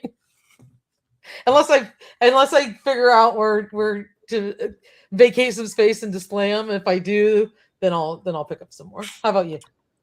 I am definitely going to be picking up Wave 2 if I can find them here in Canada.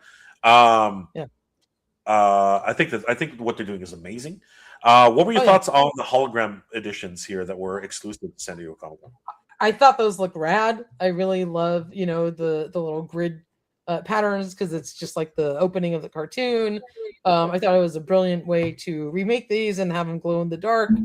It's a fun exclusive because you don't have to have it for your collection, but if you want to have it, it's a cool little extra. So I think there was a really fun, take on the original. I agree. I passed on these, but they are cool. And of course, if you guys are interested in them, I do believe that they still have them up for pre-order right now on. They're on Big Bad Toy Store or the Loyal Subjects website. Well, there you go. So awesome stuff. Absolutely. Really quickly, as we're going through all this, let's just see. Did you want to look at Super 7 real fast? Sure. Let me find it. Okay. Well, I guess I can pull up a visual in the meantime while you pull that open, because I do have the Light Up Eyes Lion-O and the Light Up Eyes Mumra in hand here for you guys to see, which I have not had time to open yet. But these for me, I mean, the Astral Monster was super cool. But getting to pick these up at the convention was incredible. We talked a lot about the card backs for these last week, or on our last show. But these are a huge nostalgic blast for me because you have the little illustration of like Lion-O and Mumra, the eyes light up illustration on the corner, the little like Super 7 Mumra here, like for like the mail away thing from the original vintage, and of course the fonts and the name labels, just like the originals. And if you're wondering what the back of the card looked like, so we never got to see it. I mean, there's not a lot to it, but there is a small cross sell. Or it's large, but there's a cross sell just of the 2 figures that are in this wave. But it looks great. It looks great. So I don't know what you guys think of these. I bought 2 because I'm like, I gotta keep them carded. So I will eventually be opening these, and if I have time, I'll try and review them. But let me get you back on the screen. Oops, here, Jay, and we'll take Shout a out look at to Lawrence. Good to see you, brother. Punk with Toys is in the house. Oh, hey, how's it going? Yeah. So these were on sale at San Diego Comic-Con, and they revealed the Astral Moat Monster. Yes. Now I do have to say, Toy Sorcerers, these are pricey. $95 and $75 respectively. How much were the 75 for Lion-O and 95 for Mumra on these? But okay, so I'm gonna work backwards. The current Ultimates figures are $65, regular ones, right? Yeah. Well, if you what I'm saying tack on $10 for the light up eyes version, like we got on the last ones, that gets you up to $75, which is what Lion costs. Now, Mumra is always more expensive because he's like the larger figure or the larger format. He used to be $75. He bumped up to $85 when the prices went up on the figures. And now that he's a light up eyes version, that's why he's at $95. Yes, they're very, very, very expensive. I spent a fortune on these and didn't get to buy much of anything else because of it. But I mean, I guess it is what it is. But if you compare it to buying a vintage version of these, you're spending, $1,500 on one. So $95 is cheap in comparison. Oh God, I can't believe you just said that. That's crazy. Well, I did see one physically in hand at Mark Huckabone's booth. He had a vintage carded Mumra. Just looked just like this. Obviously, it's the vintage figure and he's incredible, but he was $1,500. And I'm like, if I just want a representation of and to feel that nostalgia and see the cool card back and everything, $95 will do the job for me and fill that itch, right? And scratch that itch. And I think it'll be great. So that's why I'm saying if you're really looking for something that's like the vintage figure without the ginormous price tag, I know it's a lot for a modern toy, but it scratches that itch and it's cool. I mean, I'm not going to argue that it's not cool. It is definitely very, very cool. Now, having said that, the main draw is that they are the cartoon colors, because the Ultimates version, the toy colors was exactly. So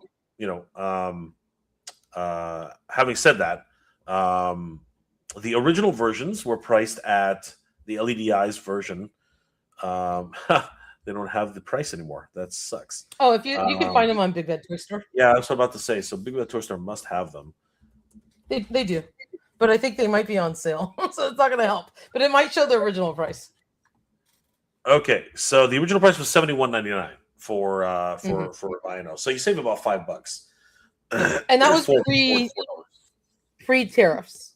So don't forget the tariffs affect the price of everything. That's true. But now they're on sale for $39.59. So it's quite half price a drop. Because these new ones dump the value on them, I think. Yeah. And the LED line, and again, Mumra is on sale right now for $51.14, down from $92.99. So I mean, they were the exact comparable price. However, I do believe that the Ultimates version did have a few more additional accessories. So there's also that to take into consideration. But other than that, absolutely. Yeah. Remember that these are the toy colors. So very, very much nostalgic driven for sure. Well, that's what drove me to buy them, because these look incredible on these card backs. Absolutely. I won't lie to you. I mean, I love it. Yeah, in those colors. Even the messed up logo is a big factor for me. That is very, very much a factor, honestly. And then, of course, we had the Moat Monster. This is interesting. I'm not sure if there's going to be any additional articulation, but it's more like a 5 POA type of situation here. I think the arms move, the legs move, and the waist moves. So it's 5 POA. Yeah. And this one is not cheap. He is 195 smackers. What were your thoughts on this? He's a big boy, though. He's huge. He's very cool. He's very big, and he's very expensive. Yes. He's to me. I get it. Like, to me, he feels like a vinyl figure, much like Tiamat. Yeah. I think Yes. if you're gonna look at this, he's a vinyl action figure, and he is like Tiamat. I think that's the way you really got to look at this character. I agree with you. I'm not sure I'm in on this one though. $200 for a Moat Monster. I barely remember the character. It really will come down to what he finally looks like, because he looked good here, but I know this is not the final look, right? There's other factors involved on this one, so. But still, very, very, very cool. Let's switch gears for a little bit and let's move. I was going to share one more little cool thing, and this was only $10, so the cheapest Thundercats item you can buy for Super 7. But they had these really neat enamel pins as an cool SDCC exclusive. They were very cool. The coolest thing is you can lift up each of the paws, and you have a Lion-O figure and a Mumra figure, but underneath the paws. Which that is really cool. I thought that was neat. I was thinking about it. I was thinking about it a lot. Are they individual pins as well, or is it just one? No, it's all just one pin, and then they're hinged. That's great. It's hinged on the pin, which is really cool. That must be a heavy pin. It's got two little clasps on it. Yeah, so I worry about putting this on something and then it getting lost. That's got to be a heavy pin, no matter what. Yeah. And then the other thing I was just going to show, since we were on Super 7, I have the Trouble Bubble here. Oh, nice. So. The Python Patrol Trouble Bubbles. Excellent. Yeah. And I'll take it out of the box while we're going through the Zelda. Sure. So Hasbro announced just before the show that they had acquired the Zelda license, which is awesome. And of course, prior to this, there hadn't really been action figures which were this articulated. So they only revealed 3 figures in the wave for this release, but it was cool to see them in box. Now available on, I believe it is Walmart CollectorCon, right? If I'm not mistaken. I think these were also on Big Bad Toy Store and Hasbro Pulse. Okay, I don't think they were on Walmart. No, really? No, because we would have had links for them right there. If they were. It's interesting. It's interesting that these are not labeled Tears of the Kingdom, or you know what I mean, like or Shadows. You know what I mean? It's interesting. Yeah. These are obviously part of what was it called? The latest game. Do you know what the name of the No, I'm not into Zelda. That's I guess that's Michael's department. So I cannot. That's one thing I totally can't. This is the next game after Tears of the Kingdom. I'm pretty sure the chat will let us know. Yeah. Unfortunately, it's not my wheelhouse. I'm trying to figure out which one it is. Okay, it's not Tears of the Kingdom. Wow. What is it? It says Heroes of Hyrule on the box. It can't be. Really? That doesn't make sense. I think it says on the box, on the top of the box. And some Pathfinder Bill said Tears of the Kingdom, so I don't know. I have no idea. This is super nice, guys. The quality on these Trouble Bubbles are great. Wow. Okay. What is the latest? Does anybody know what the latest? I know Tears of the Kingdom was the first game. What is the next game after Tears of the Kingdom? I don't know. It's a good question. But anyway, so I guess we'll just keep running through these. Yeah, I'm just trying to. Echoes of Wisdom? What? That doesn't sound right. No. Echoes of Wisdom? No, Echoes of Wisdom is a chibi game. Ah, God. What game is this? I'm just trying to figure it out, because right now, as far as I know, it is Tears of the Kingdom. Does anybody know what the next game is supposed to be called? Breath of the Wild? No, Breath of the Wild. That's a really old game. Oh, okay. No, I know nothing about Zelda, so please, my apologies for my Yeah, ignorance. I have no clue. it's okay. So we get Ganondorf, who looks freaking crazy. We get Link, which is obviously, and of course we get Zelda. It's interesting that she's in her more traditional garb, whereas in the game when you first see her in the game, she actually wears a tunic, much like Link's. So fascinating to see these three. They were on display at Hasbro's booth. Now I got to tell you, we did not get to go to the breakfast for the press breakfast, and it's unfortunate because we didn't get to see these guys up close. We literally had to use a zoom lens to get these photos Yes. because they were on display in a diorama, and this diorama was huge. It was massive, and there was only 3 characters on display in this diorama, which was crazy. But here you can see Link, multiple points of articulation, double elbows, double knees. He's holding on to the Master Sword, holding on to the shield, the Hylian shield, and he's got a tunic on. He's got his traditional tunic on, but he's also got a poncho. It looks like, I think it's soft goods, and he's got like a shoulder pauldron, and yeah, he looks suited for traditional Hylian warfare. So really cool to see him, the hero of Hyrule. There's Princess Zelda again, really small feet. Kind of scared about that. She's holding on to a melted sword of what's called Master Sword, which is interesting again because that's actually part of the story. And again, she's wearing a more traditional dress, which is more akin to the world of Hyrule. She looks really cool. Don't know if that is not soft goods on her skirt, so it's going to be one of those Dungeons and Dragons situations with Venger. You really can't move her legs very much, so I think she's stuck in one pose. Toy Sorceress. Ganondorf is looking pretty cool. Very, very samurai-esque. He's got a kimono type of attire, but at the same time, he looks like he's from an ancient Middle Eastern tribe, which is fascinating. Oh yeah, really cool to see the way he looks. He has really nice detail on him. Yeah. He does. So again, Hasbro was doing this crazy thing with their dioramas, which they used to do years ago. They used to do them 5 or 6 years ago. Yes. Last time I saw, they look like giant store windows, like you're walking up to a department store window display, from floor to ceiling, whole thing glass, and then all the stuff is kind of far back. It was crazy. It was absolutely bonkers. But still, really cool to see, and very, very much excited about that. Yeah. Switching gears again, let's talk about G.I. Joe. And finally, after months of speculation, it was finally confirmed that the Thunder Machine will be on the docket for 2027.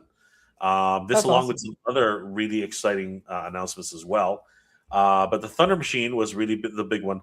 Lara Croft also went up for pre-order and pretty much sold out 3 times. So anybody interested in Lara Croft, good luck. She was available as a one-time crossover for the G.I. Joe classified line. What are your thoughts about Lara Croft in classified Toy Sorceress?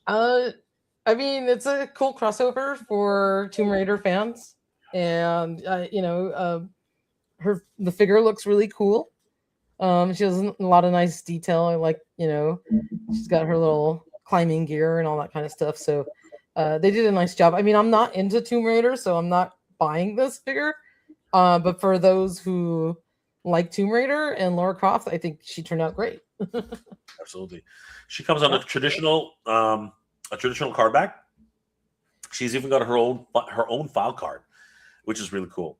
She comes with climbing gear, like her spikes. I do believe she comes with a bow and arrow, pickaxes and grappling materials. Of course, her signature guns, backpack, and knives, as well as swappable heads and swappable arms, and a whole harness of rope. So really cool to see this character. Product reveals. We have a new character coming. This is Psych Out. And Night Force colors. I have no idea about Psych Out, but this is with Night Force. Psych Out was a vintage figure. I think he was in the original Night Force line. Don't quote me on that. But he's going to be part of the Walmart Night Force exclusives. So he's in the Night Force colors. I'd love to see him in regular colors, but he was one of the vintage Real American Hero figures and had kind of like some more science futuristic type communication gear on him. So there he is in his packaging. Very, very cool. Yep. We have Flint. That's retro cardback Flint. Is that Flint? Not Flint. Sorry, Falcon. Yeah, I was about to say. I am tired. It's been a long day. It's been a long week. Yeah. That's retro cardback Falcon with a brand new head sculpt. They fixed the head on Falcon because he had a terrible head. Terrible. So now he looks good. I love his colors. I can't wait the for colors this look one. So much more traditional. I really like absolutely. It. Female Cobra is this a Valkyrie? Or female Cobra Trooper. Yeah. Cobra Trooper, female Cobra Trooper. Okay. Yeah, female Cobra Trooper. So retro she's looking good. Back. That's on a retro card back. This is Flash. He looks awesome. Yeah, that's also a retro card back figure. I love Flash. He looks really, really cool. Yeah, he looks really good. So there they are. Really so Cobra Valkyrie, as you said, Falcon and Flash. Pre-order Tuesday. They already went up for pre-order. Yeah, they went up for pre-order right after we left. Yes. At least they didn't put stuff for pre-order like while we were on the show floor like last year. I think so too, honestly. And then we had a 2-pack for Junkyard and is that Bazooka? No, that's Leatherneck. Is that Junkyard and Mutt and Leatherneck? Oh, wow. Oh, wait. It's Mutt and Junkyard and Footloose. It's Footloose. Footloose. Sorry, it was Footloose, not Leatherneck. Sorry. Yeah. Junkyard. I did not catch up on any of these. So, real quick, the Baroness of Toys brings up a good point. It looks like Falcon, the retro cardback one, has brown, like a brown suit with green spots for his camo, where he should have been more green with brown spots on his camo. And I think she's absolutely right in terms of the proportions of color how they did him. So maybe they got that a little swap because the brown looks a bit saturated to me. Yeah, I think it's actually more akin to. I think he looked that way in the movie. I can't remember. Oh, did he? Yeah, that's more the movie Falcon. Because in the movie, he actually had those fatigues. The other colors. Because I guess if you remember, we did get the Super 7 O-ring one, and he looked the same. Yep. Yeah. You're right. Yeah. Okay. Well, there you go, Baroness. Baroness is not wrong. Baroness is not wrong. Though. He's cartoon colors rather than vintage toy colors. Because really the original colors, as you can see here, they definitely were more green in nature. But the way, that's the way it is for. You see that? Yeah. Sorry. Yeah. The way it is for the. So there's the vintage. Yeah. So he definitely was more green in nature, but in the movie. They gave him much more of a brown, and I think that's what they were going for with this version. Which is fine because it'll be a totally different figure than the one we have now. Yeah, which is great because he's on the traditional card back, and give him a little bit more. He's going to look really good. And thank you, Pathfinder Rule. Yes, that's Footloose.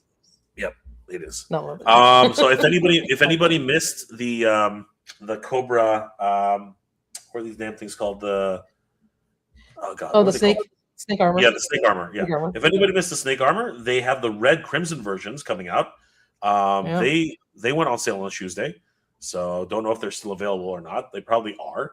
I think people always wanted the white versions, whereas the red versions they can hold off on. The red one was really cool. It's huge. Absolutely. This was the big announcement of the day, though. Finally, the Triple T tank has finally been unveiled. And it comes with a unique version of Sergeant Slaughter. I've been waiting for this one for a long time. I like the cup. I love the cup transformer version, but it just wasn't the same. You know what I mean? I agree with you. This one's rad. Just to go back, they're not sold out. Amazon still has them up for pre-order, and the Excellent. link is in our article. So if you want to get to it quickly, go to our article. But the snake armor is still up on Amazon, There you go. and it's Now cool the because he has a green lens. That one's pretty rad. Yeah. So this one, of course, is the Triple T tank, and people have been waiting on bated breath for this. Don't know, like when is this? Yeah, it's going to go on sale August 12th with the exclusive figure of Sergeant Slaughter. I'm really excited for this one. I'm out of GI Joe, but I probably will just go ahead and dip my toe back in for this one. Oh, you absolutely have to. This one's freaking rad. It's a must. I love it. It's a must. We have a 3-pack for anybody who missed out on these army builders. They look like stormtroopers to me, though. What are your thoughts, Toy Sorceress? Yeah, so they reused the Steel Brigade helmet for the figure, and then we've got I believe what's the other ones that come in this pack? Is there bats again? I don't know which ones are in here because I really have not looked at it, so my apologies. Arctic Camouflage. Yes. Oh man, it doesn't really say. It's called a sniper figure. Cobra, go up. Is there a snow serpent in there? But that is a snow serpent. It's their variations on. Got the extra, gear on them. Yeah, it's weird to say who these are, but basically they're three. It's a 3-pack of what is, it doesn't even say. It sort of says that snow serpent has like that the wolf. Yeah, that's a snow serpent. Thing on it. Yeah.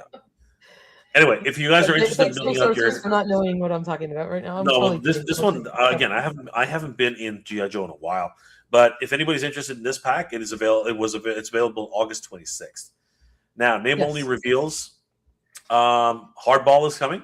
Interesting. And then we also have Shipwreck, but this is the anniversary edition, I think, the 2027. Yeah, 2027 edition of Shipwreck. So he's got his like mountain climbing gear or whatever that is. And Saw Viper and Night Viper. Yeah, Dinah. Dana. Sorry, Dana. I have no idea who's Dana. Again, I'm kind of lost there. I think from the comic books. I'm not mistaken. Oh, is that what it was? Was she on the comics? Okay. October Guard, yeah. And then the Dreadnoks are also getting new characters. Flatline, yeah. Yeah. We're gonna get Heat Viper, who's not a Dreadnought. I don't know why they mentioned that. Ninja Force Snake Eyes and Jinx. That's gonna be fun. Oh wow, nice. And the big surprise right at the end was the Thunder Machine. A lot of people have mixed feelings about this. What are your thoughts about the Thunder Machine, Toy Sorceress? So I do have like the Transformer version because I don't have the vintage vehicle of it, but I leave it in its Thunder Machine form. I don't transform it back into the robot because I wanted to put all my Dreadnoks on here. I think it's cool because we have like the whole Dreadnought team, so it's a really neat way to display it. It's going to be kind of a big vehicle, and now we have so many vehicles that just for me, I'm running out of room because I had a spot for my Snowcat, and then we got the freaking Destro Despoiler, and so that took up the space. But besides that, I think it's a really cool looking vehicle. I love the blast effects that are like kind of colored coming out of the back. The fire that's coming out of the back thrusters and stuff. So it's really cool. It's just large and it's going to take up a lot of room, but it's neat. And if you have the display space, that's going to look incredible with all your Dreadnoks, and then you could put like the band next to it and like just have a really neat Dreadnought display. So it is classified scale, and that is why I'm like, my God, it's going to be huge. Yeah, it's going to be pretty big. It does actually really harken back to the original. I don't see too many problems with the overall design, but some people are trying to. Yeah, but some people are trying to justify that this was a retooling of the what's called the GI Joe What's it called? The vamp? Not the vamp. It's cut in pieces? I don't know. No. What would they have retooled from this? There's There's- nothing. It's hold on. Not the vamp. The GI Joe. What's it called? All terrain view. It's the one that they use in the desert. Hold on. That's the Vamp Mark II. That's the desert version of it, but this doesn't. I mean, it's got way too many other pieces on here. I was saying the Dune Buggy. It's the Dune Buggy. What is that thing called? Oh, it's the Ostriker. Yeah, the AW. That's right. The AW. You think it like with pieces out in the front? I'm not thinking that. There's some people. There's some people saying that it's a retooling of the Ostriker. And I it doesn't even. There's I can't see that in there either. The only thing I can see slightly retooled is the way they do these little window flaps, and that's about it. Yeah, I think this is a brand new vehicle. This is all new. I think it's a brand new vehicle from the ground up. I think it was great. You know what I mean? The only thing I really do miss is the obvious Firebird front end. I really that's so indicative. That's so clearly classic portion of the vehicle. They can't get away with that anymore. But I mean, that was really iconic in terms of it. But they didn't get the license for Pontiac. I'm totally kidding. I know, right? Pontiac's gone. That's crazy. But yeah, there it is. So hugely excited. No word on pricing on this, but it is the 40th anniversary animated movie. So this is actually going to be part of the animation. So this is going to be cool. So yeah, they're going to celebrate a lot of really great things. I'm hoping the Cobra Law will finally finish out, and we will be getting Globulus. Yes. Did you get Pythona? Because that was the only one I couldn't get because I was not part of Hasbro Pulse Premium member, and I was pissed off that they made it an exclusive. I'm sorry. I was really upset. No, I didn't buy any of the Cobra Law stuff. I'm gonna say it's not my cup of tea. I'm not in the Cobra Law, so I just didn't buy any of those. I totally get it. Okay, so really quickly, let's just go through these. So, I think this is going to be one of your favorites. McDonald's and Mecca have joined forces, which kind of shocked the hell out of me. I didn't think that they would do a McDonald's brand. I thought they were going to but I guess were they done by Jim Henson? I don't think so. Right? These are their own unique. They were McDonald's own proprietary characters, and it goes back a long way. And they got sued by HR Pufnstuf's Sid and Marty Krofft because they thought they looked too much like their characters. And so for many, many years, we lost the McDonald characters, including Mayor McCheese and Officer Big Mac, because they said it looked too much like the That's crazy. characters. They're freaking. I know. I know. I'll just tell you guys a little bit of the history, why they went away. So these are great. We saw a couple things at New York Toy Fair, and they did have cardboard cutouts of what ultimately are going to be Ultimates figures. They showed a Ronald McDonald and I think a Hamburglar, if I'm not mistaken. So we didn't see any of the Ultimate action figures here. Yeah. We got these awesome bobbleheads, which are great, the head knockers, and the Ben Cooper costume kids of Birdie and Grimace and Hamburglar. These are currently up on NECA's website for pre-order because I've already ordered them. They went up right after Comic-Con. These are really cool to see. I really like the Grimace. It's more like a statue than anything else, but it's really fun. Great. Yeah, he's great. So really cool I love these. I am over the moon that they're doing McDonaldland characters. I can't wait. Give them all to me. Bring them all. I really, really, really want to see Mayor McCheese and Officer Big Mac. Gotta get those guys because I have yet to see any. I'm hoping that those characters aren't have the kibosh because of that lawsuit many years ago. I think these were allowed to kind of maintain in the zeitgeist because they're a little bit different, but we'll see. Hopefully they bring those back too.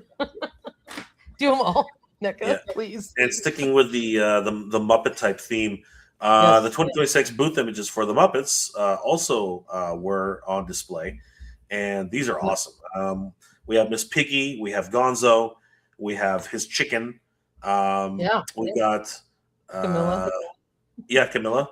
And then the Mana Band, which are currently up on Big Dad Toy Store for pre-order. These are awesome. Miss Phenomena Piggy and the looks sloths. great. And Miss Piggy's awesome. She looks great. She looks amazing. Wow. It always weirds me out whenever I see legs on Muppets, but I know, right? They look cool. They look really cool. They look awesome. And then they also had the Kermit the Frog that was on display, which we'll talk about. And he's also up for pre-order right now. Yeah. And there's an interesting version of Kermit as well. Now, Yes. are those? Is it the whole set there with the Gonzo with the piano? I think the Gonzo would come with like the little fruits, and then Camilla, obviously, his companion chicken and the alternate heads. So they're all going to get packed with like some extras that you see in the background. Yeah. That's crazy. Yeah. So Camilla looks the what are they called? The sloths. The sloths and phenomena. Yeah. They look great. I love that song. That song was hilarious. Phenomena. Do, do, do, do, do. Phenomena. Do, do, do, do. I love it. These guys are awesome. Oh, they look great. They look great, and they're up for pre-order now. So if you want to pick them up, and premiering on Toy. Yeah. Yep, Toy Collector Magazine. Blake got a first look at this. It is the Muppet Christmas Carol, Kermit the Frog, and what was his nephew's name again? Robin. Robin, that's right. And so Bob Cratchit and Tiny Tim. This is a perfect set. This is a perfect set. Super cute. Super cute. Guys. That's up to for pre-order. How adorable is that? They look for the holidays. I love it. And again, the legs still weird me out, but I can live with it. These guys look freaking incredible. To me, they're not puppets; they're characters. They're like not alive, but they were part of our childhood. So they were. I feel like. I think NECA's doing a bang up. I think NECA's doing a bang up job with these. I'm really excited about them. So yeah, really, really happy that these are coming out, and they just keep coming. I mean, we got Oscar the Grouch from NECA as well, so he looks cool. And again, he looks more normal to me because he's got no legs. You know what I mean? Like that's he Oscar looks great. the Grouch. He comes with Wormy, which is so cool. His little pet worm, and that is so cute. I love Wormy. And his rubber ducky that looks all pissed off. I don't remember his name. That is so much fun. Oh my god, that's crazy. All right. Do you have any of these NECA Sesame Street figures? No, I'll admire them from afar because I just have like here's the problem. I'm still collecting 1/6 scale for Mondo. Like this is stupid. Like I have no Why? room. That's the problem right there. Like they're so cool, but they take up so much room. I had to make the decision to cut Mondo out so I can get other stuff. I love Mondo. Like a bunch of other lines. I can't help myself. I really can't. I don't blame you. I don't blame you. And I'm just like, oh, look away.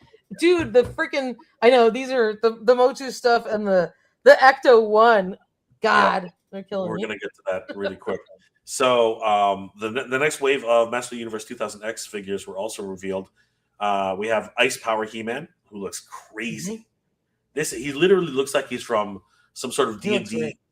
He looks like he's from some sort of role-playing game. You know what I mean? Just absolutely epic. He looks really cool, but he's going to be a 2-pack with that Skeletor standing right next to him. Is that what it is? I didn't know that they were going to release it. Yeah, put them both together. And I don't know if some people weren't as excited. I don't remember what the name of the Skeletor is for the Skeletor. It's I think it's Firepower. Firepower. Yeah. Fire armor Skeletor. I think is what it is. You okay? Go ahead and take a drink of water. Yeah, it's pretty crazy. I love the armor. I love the design, the soft goods, everything about it is just epic, right? But yeah, yes. Fire armor, Dragon. No, sorry. Wait. It is Fire armor, isn't it? Where was it? Yeah, Fire armor Skeletor. Right. Yeah, Fire armor Skeletor looks really, really cool. I like the way his overall design looks great. I love the hand that's on fire. That was really neat. But if they're in a 2-pack, yeah, we're already used to paying 1/6 scale prices, so I guess it's okay. These guys will probably come in at around $202, which will be kind of nuts. Yeah. But again, we're already sort of used to that. And then there was Merman, who looks awesome. He looks incredible. I'm not collecting any of these, but I'm like, damn, that Merman looks good. He looks really, really good. Maybe if I have to do a one-off, he looks really cool. I know, right? I love the armor. I love the scales. I love all the details. Keldor, who I did He's pre-order. Gonna make me cough too. I know, right? Keldor, who looks awesome. I did order him. Did you order Keldor? No, I'm not. I haven't bought any of these. I thought Keldor was a perfect exclusive. He looks great. The only Mondo stuff I have right now is the 1/12 Ghostbuster figures, which I'm missing 2 of them that have not shipped to me yet. Yeah, I'm still waiting on those too. Keldor looks great. He's got that smirk, right? He's got that smirk, the armor set, the Havoc staff. Flock Panther sold out in 10 minutes. No. Yes, Flock and he's Panther. Expensive as hell. He is, and he sold out in 10 minutes. Excuse my language. He's so cool, but it's the size of a house cat. You need a lot of room for him, but he's amazing. He is amazing. And he sold out instantly. I love it. I was shocked how fast he sold out. I'm just gonna pet my Origins one and be happy. I couldn't believe how fast he sold out. The new 1/6 scale King Hiss. So much detail in this character. Yeah. I love his snake heads. Those are I love his snake heads, but I also love the fact that his head doesn't look real. You know, his head looks like it doesn't. His head looks like what an alien thinks human beings look like. You know what I mean? Yeah. I love that. He literally is a human being. He's a snake in disguise, right? Yeah. You can see his fangs and the little thing from his mouth. His plate armor really matches his real armor, which is probably his skin. All this snake heraldry everywhere. It's just crazy. And then he does come with a swappable bust of his full reveal, and all are fully articulated. Crazy. That's insane. And like the paint applications on that, the variation in the color and the gradating, and that's incredible. Paint job is amazing on that. Literally is just a nest of I'm not buying it, but it still looks really cool. That Cobra Con, man. That's rad. And the thing is, I joked about this on that day. I was like, all right, I guess the Master Universe line is finished because the Snake Man came in, right? Which is a running joke. Which is a running joke that we all do in the Master Universe. But this was really cool. But what was really cool about, like, he looks amazing. The paint looks great. A wonderful new take on Cobra Khan. But the master stroke, Toy Sorceress, is that his extra head can actually have Modi the Moat Monster. I know. This is a 1/6 scale figure, right? It is 1/6 scale. Poor Modi. Modi is not as big as the original Modi, but if you missed out on Modi, you can actually get a miniature version of Modi in your collection right here. This is awesome. He's a snack for Cobra Khan. He is a snack. He is a snack, or he's a spy. He's one of those two. Poor Modi. Well, you know what? He might live to see another day. The vinyl turtle. You said the magic word. Everyone take a drink. No, right? So do you want to tell us about what happened? Do you want to tell us what happened with these vinyl turtles? Like Michael's like the luckiest person on the planet. That's what happened. Go ahead and tell us. Freaking Michael. Dude, okay, these are really cool. They're a San Diego Comic-Con exclusive set of all 4 turtles, the vinyl figures, new head sculpts. These are the turtles in disguise. So they've got really cool overcoats on each one and a little hat that fits on these specific figures. And there's a cutout on the back so that their little the weapon sheaths stick out of it. You can still sheathe their weapons on it. They come in a freaking pizza box, which looks incredible with the 4-pack. It's huge. So here we are at the Toy Tubers Unite party, having a good time, and they're doing a giveaway to all the people who attended, the ticket holders or whatever. And so they've got the duck race going, and everyone's email address is under the ducks showing, and who is the one that wins, which Mondo was an incredible Sponsor of Toy Tubers Unite. Thank you, Mondo. You guys are awesome. Who wins the 4-pack of freaking undercover Turtles in Disguise? But the one and only Michael. And it's funny, his email address popped up on there, and GDLJ goes, "Who's he?" He reads the email address, and I'm like, "Dude, that's Michael from Toy Habits." And Michael's face was like, so he's so lucky. And I don't know how much he's into Ninja Turtles. I love this set. But Michael, you're so lucky, and congratulations. This is great. I'm happy for him. Michael They're has totally adorable. the luck. He's got the horseshoes for sure. Yeah. And then my next thought was I'm gonna have to ship them to him because the box is ginormous. But luckily, one of the guests lives near Michael, and he was driving. He had a friend, which was really cool. That was awesome. Yeah. Super nice. The Ghostbusters SDCC exclusive set was also available, and it did end. This was a timed edition, ended on Monday. So, but when you think about the value on this Toy Sorceress, I mean, $365 for 4 characters for all 4 figures. Each figure individually is $101. So you literally save $150 on this set. You know what I mean? Because you get the alternate heads, which are the regular heads and regular hands. So you can have the regular Ghostbusters if you don't want the glow-in-the-dark green ones in their tan outfits, which is nice. Plus, you get all of those cool ghost companions. Yep. I wish, and Mondo, if you're listening, Hector, if you're out there, please make a ghost companion set. Just sell the ghosts for all of us. Like reissue if you want to make them in different colors. By all means, please do. But for those of us who couldn't buy all these cool sets, there's some cool ghosts that came with Janine, and these cool ghosts. Just reissue a ghost set. I think that would be awesome. Just saying. The next thing you know, they'll come out with a firehouse. I'm totally joking. I'm starting. We don't know. You never know. You don't know that they did have freaking Ecto 1, which is incredible. They had the Ecto 1. I know. I was shocked. We were all shocked. We were all freaking gobsmacked. Like that one really took us for a loop. I mean, this thing was ginormous. This thing is huge. It's bigger than the HasLab version, right? It's got to be bigger than the HasLab version, like in terms of just overall size, because it's got proportion size, cartoon proportions. It's massive, huge. Right?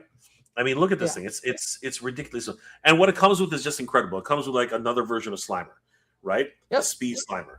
It comes with look at the size. This thing's huge. It is literally. Oh my god, that's ginormous. It is ginormous. It comes with the extra Ecto 3, right? That's crazy. The number of extras that come with this thing, and another version of Slimer, right? Yeah, riding in it, which is really cool. Ray is not included, by the way, just so anybody knows. It's even got haunted parts because it was actually haunted in one of the episodes, right? And it even comes with its own haunted ghost, which is awesome. Yeah, that's right. And they had it on display, which was incredible. Because the Mondo ones barely fit in the HasLab version. They fit, but they're really tight. Yeah. If you have the HasLab Ecto one. And smart design, very smart design. The top can come off. Yeah. Right? That's something the HasLab can't do. The HasLab top cannot come off. So this is an amazing design. Does the back part of it come off? I forget. I think so. I think the back part. No, actually, there's. No, the HasLab one. I don't remember because I haven't opened it. It opens up like this. Look, Janine is sitting on the inside. I mean, like, that's look rad. Look how much room it's got. That's rad. A lot. Now, this is a 3D get Janine. Now I feel stupid. I don't have room for this huge thing. Like, where am I going to park it? This thing is ginormous. Does it? Okay, here's my test. Mondo, does it fit on a Billy bookshelf? If it does, that's the measure. If it can fit on one shelf, which is 30 inches by 11, this might fit. This might fit on a Billy bookshelf, but you'll have to move. You have to move the shelf down to make. Well, yeah, and it would be the only thing across. Yeah, I don't know what the dimensions are on this, but it looks big. I think they had a dimension scale. I think they did. Hold on, let's find out. But yeah, I really like the fact that it's got all these additional parts. I think that's freaking awesome. That's really cool. It's no more- amazing. It's incredible looking. I love it. I think it's great. And if it fit on my shelf and it was a reasonable price, like my HasLab one might get the boot. It was by the way, it was the Mad Hatter who revealed all these, which was hilarious. I thought that was funny as hell. That's great. Yeah. Yeah. So it doesn't actually say the size. Yeah, it doesn't actually say the size. I thought it would. I would love to have seen a scale on it, like just length and height. That's all we need, guys. I mean, but I'm sure we'll get more info. But it looks incredible. This thing was amazing. You can Toy Sorceress can figure it out based on the fact that Venkman is standing right here. I'll do some research and I can easily figure out what the size of Peter there. Yeah, and I can get the scale. Pretty That's sure. not a problem. We don't have much time left, but I did want to talk about this last announcement because there was just too much. There was just too much to talk about, really. But Thundercats is now with Mezco. Yes. This is huge. That's Super awesome. 7 This is a 112. Yeah, 112. But they also have the 5 points as well. Yes. So both. And they teased the Mumra 112 as well, which I haven't seen yet. Yep. On their website. What are your thoughts about a fully articulated Lord of the Thundercats? So the coloring is a little dark. I guess there's a lot of paint accents on his muscle sculpt. Hopefully, I know like this suit's painted on right now. It's going to be soft goods. So I'm going to wait and hold my judgment on this because you know how much I love Lion-O. You know how much I love Thundercats. I'll probably end up getting one anyway. But right now, this is just the paint sculptor, Paint Master one. Like the colors on his skin are a little, like the accents are a little dark.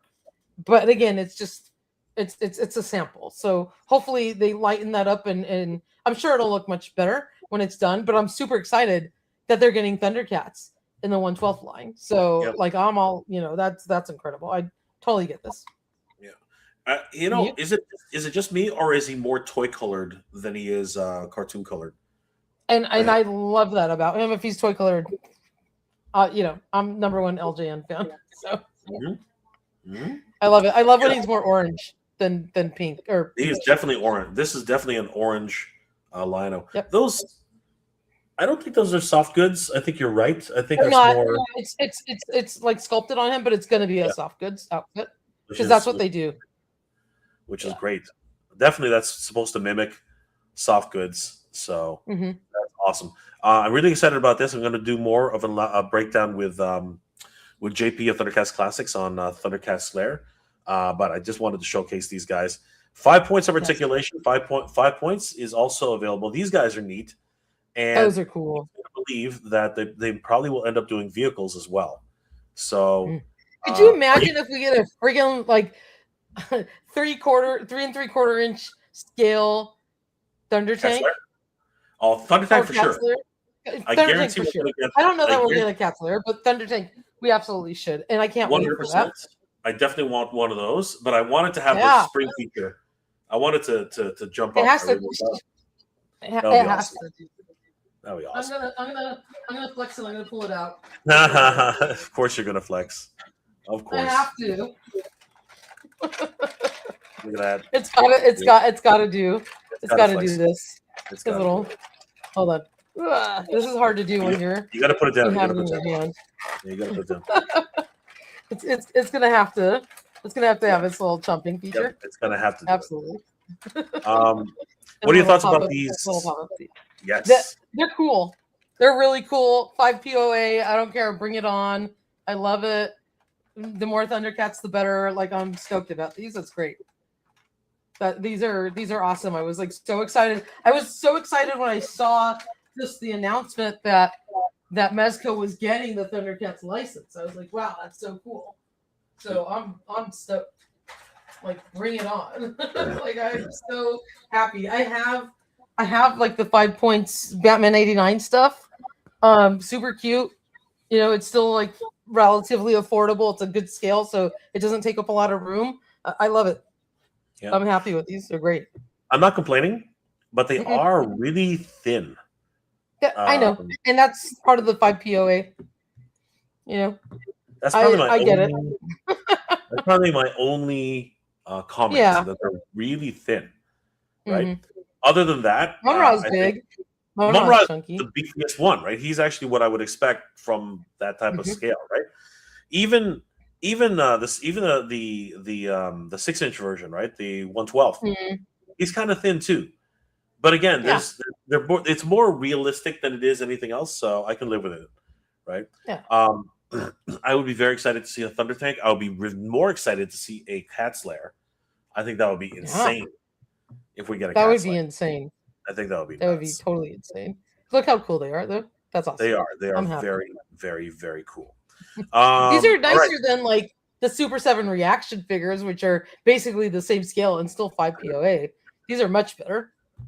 100%. If you ask me. So we just have so many things that were announced. I'm just going to go literally shotgun style because we only have time for shotgun style now. So I barely have time for that. I know. Run through super fast. Jada exclusives. They had the head pack, which Danny and I waited in a 2.5 hour line for. It was crazy. They had the new Scooby Doo releases. Finally, we're getting Scooby Doo. I mean, why would you have a toy line called Scooby Doo if you don't have Scooby Doo? So finally, we're getting Scooby Doo, getting a whole host of monsters, and it was a great reveal for Jada. Their Invincible line is going absolutely bonkers. I did a whole video on that, so you guys can check that one out. Mondo dropped some brand new reveals for their 1/6 scale line. The Sorceress is going to be on 1/6. Stratos is going to be on 1/6, and they just announced 2000X 1/12 Trapjaw, and they also have a new version of Terror Claw's Skeletor, a deluxe version, very much the same way they did Power Punch He-Man. So it's going to be crazy for the 1/6 scale line. Mondo's just killing it. They are. WWE Superstars once again coming out with brand new characters. We have we have the Iron Sheik. I've been waiting for these types of characters. Me too. Oh my god, that's the one I was most excited about. Love the Iron Sheik. I'm gonna high five BJ. Absolutely. We have Brother Love, the Junkyard Dog. So many great characters. The Heart Foundation. Cyndi Lauper apparently is coming to the I love that tag team set. That's really cool. Yeah. I love that too. I've been a fan of JYD when I was a kid. The British Bulldog, which is really cool. Roman Reigns. And of course The Rock, Mr. Perfect. A lot of great characters being Jake the Snake. I mean, they're all here, man. Jey Uso, right? So many great characters. I love Brother Love. Brother Love was always such a great character. I mean, so much fun. But this guy, the Iron Sheik, he looks so good. And he comes with his belt. He looks so good. That is so cool. The original one, did that one come with the belt? Like on the vintage figure? So. I don't think it did. No, it did not. But he looks, that's a great addition. Hogan was the only one to come with a belt. And it's great to see the original WWE World Wrestling Federation belt. That's amazing.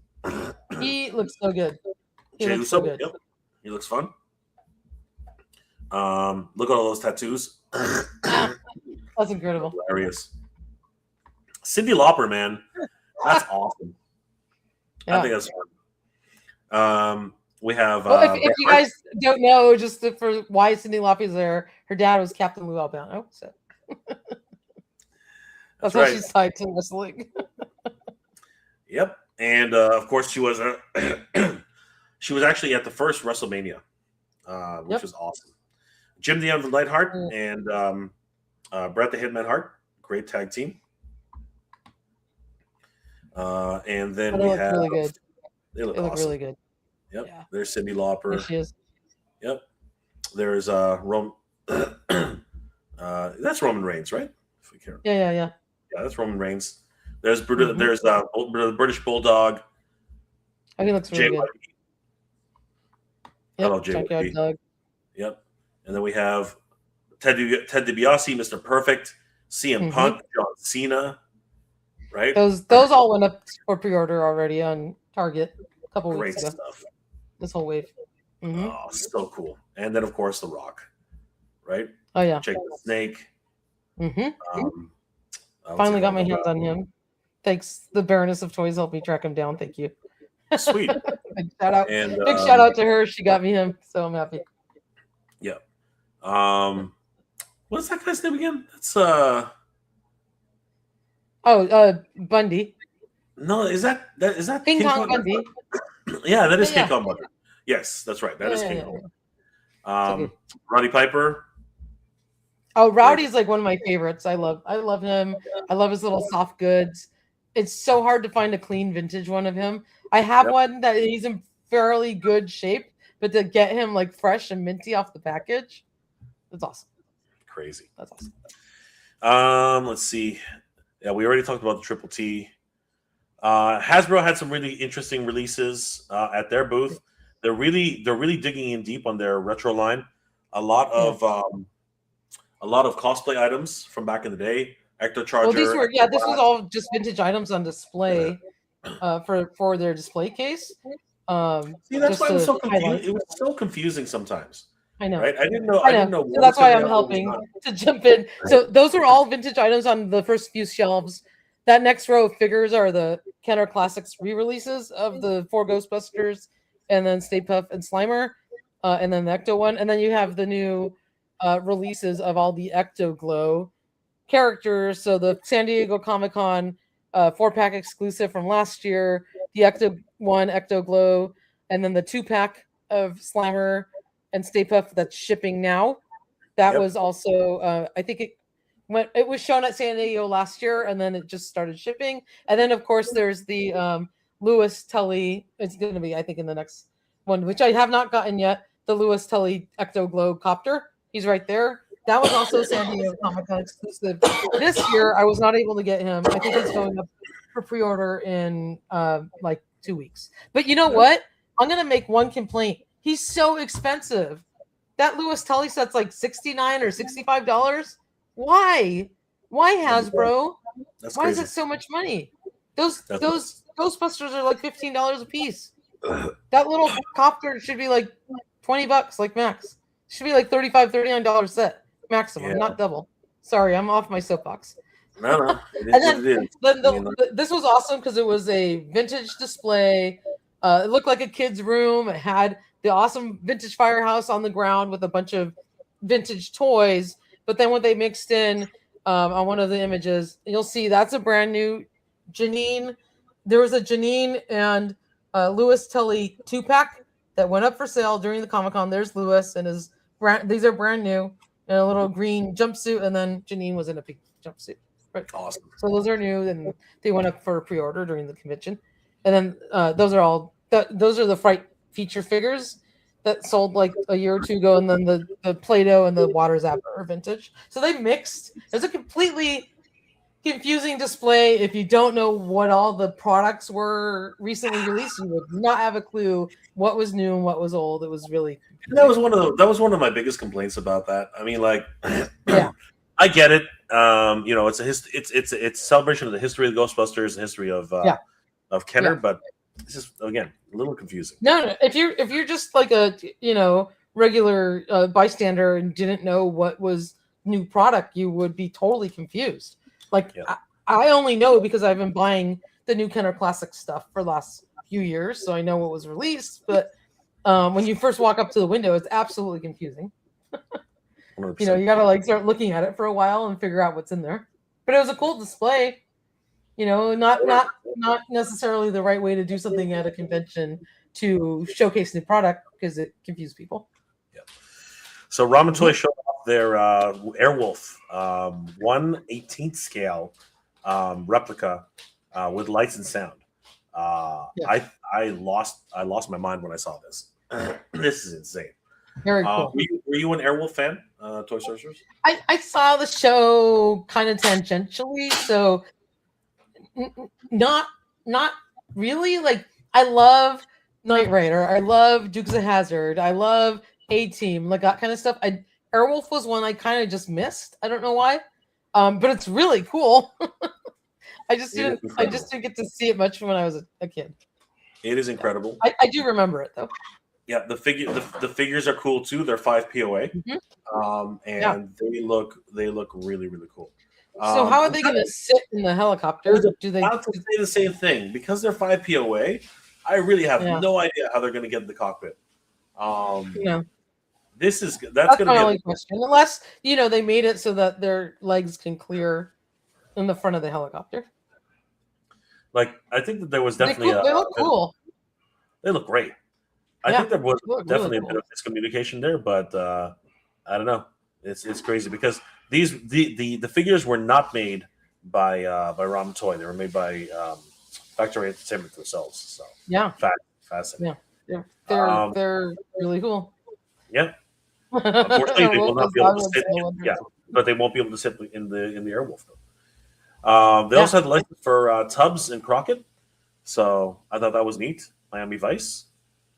Yeah, these look like they might have articulated knees and elbows. If I'm not mistaken. Maybe. You see the line in the knee? Yeah, I do. Knee joint, and then there looks like there's an elbow joint in there. That would be cool. So wait, does that mean that these guys might all? Yeah, wait there. Yeah, maybe these guys. Look right there. Do you see it? Oh, okay. Yeah. You're right. I think maybe you're right. Oh, they have something. Yeah, they do. So there we go. Perfect. So they're not 5 POA. They're actually They're more like 12 POA. All right, cool, awesome. Yeah, glad to hear it. They also had the $6 million man and $6 million woman. That was cool. That's awesome. I want to see him in his red jumpsuit. And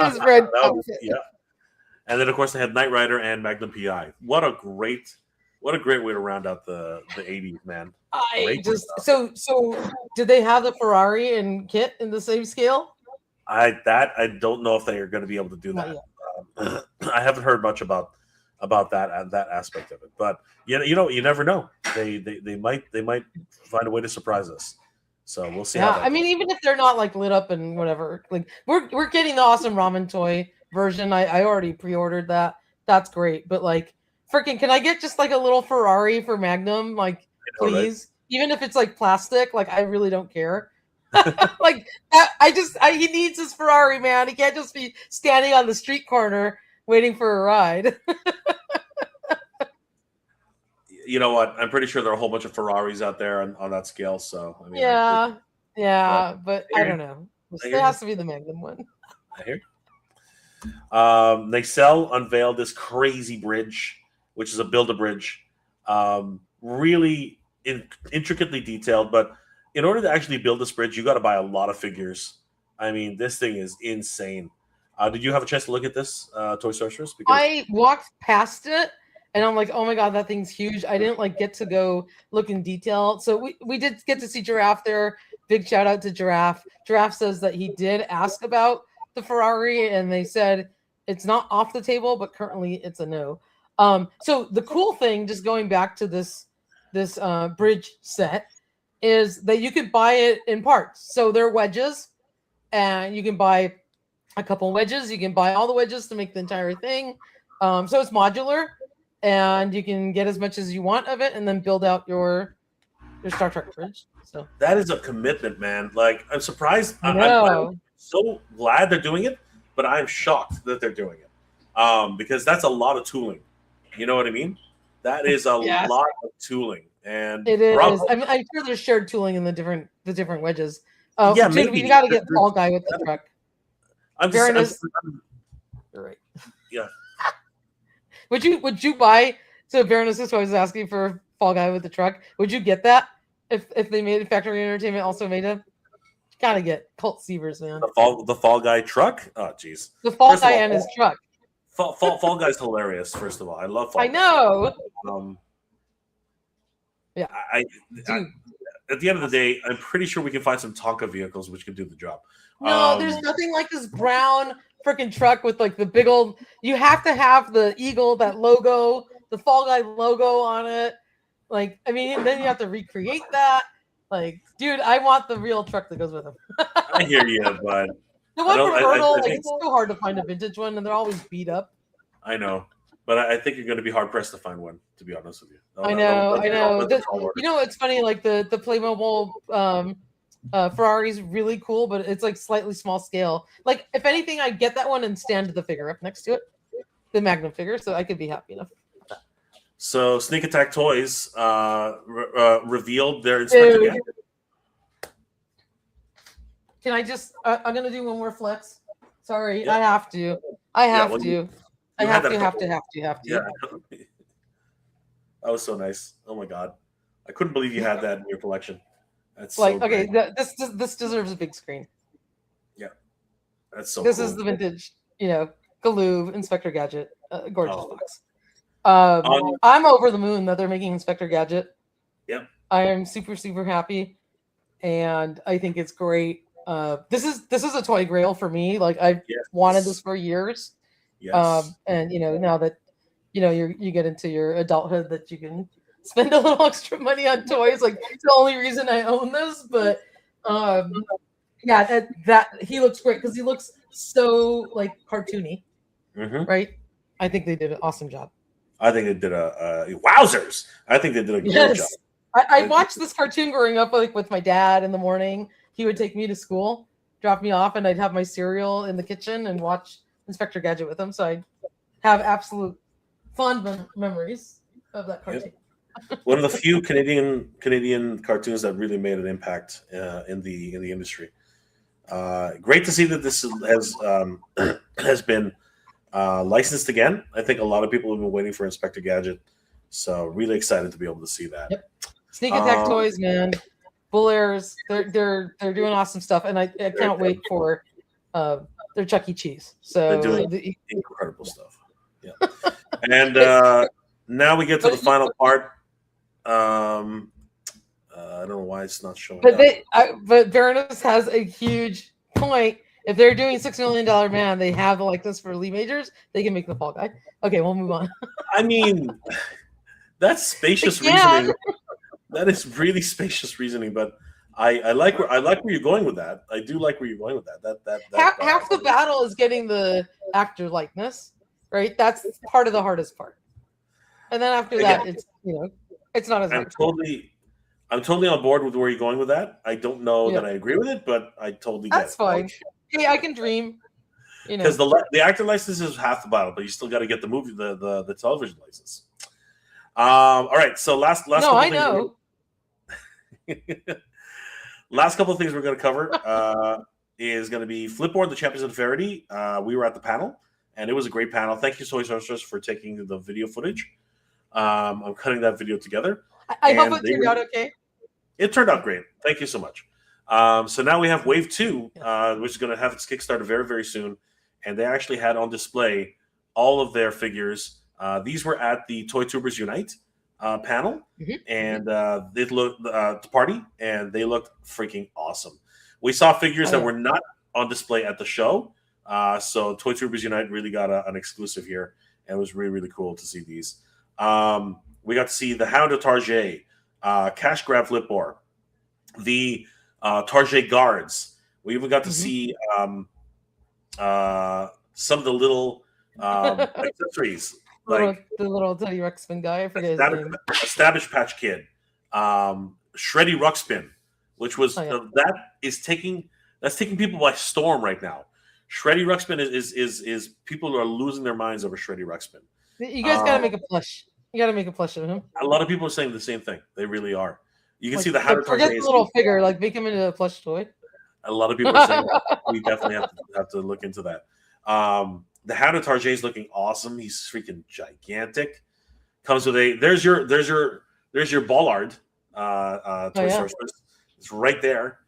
I think that's hilarious. I love that. That's so funny. Tosser and Robocat. I can't remember his actual name, but there's Psycho Cat. I think there he is. Very, very cool. And they even teased. That's Cash Grab Catcha.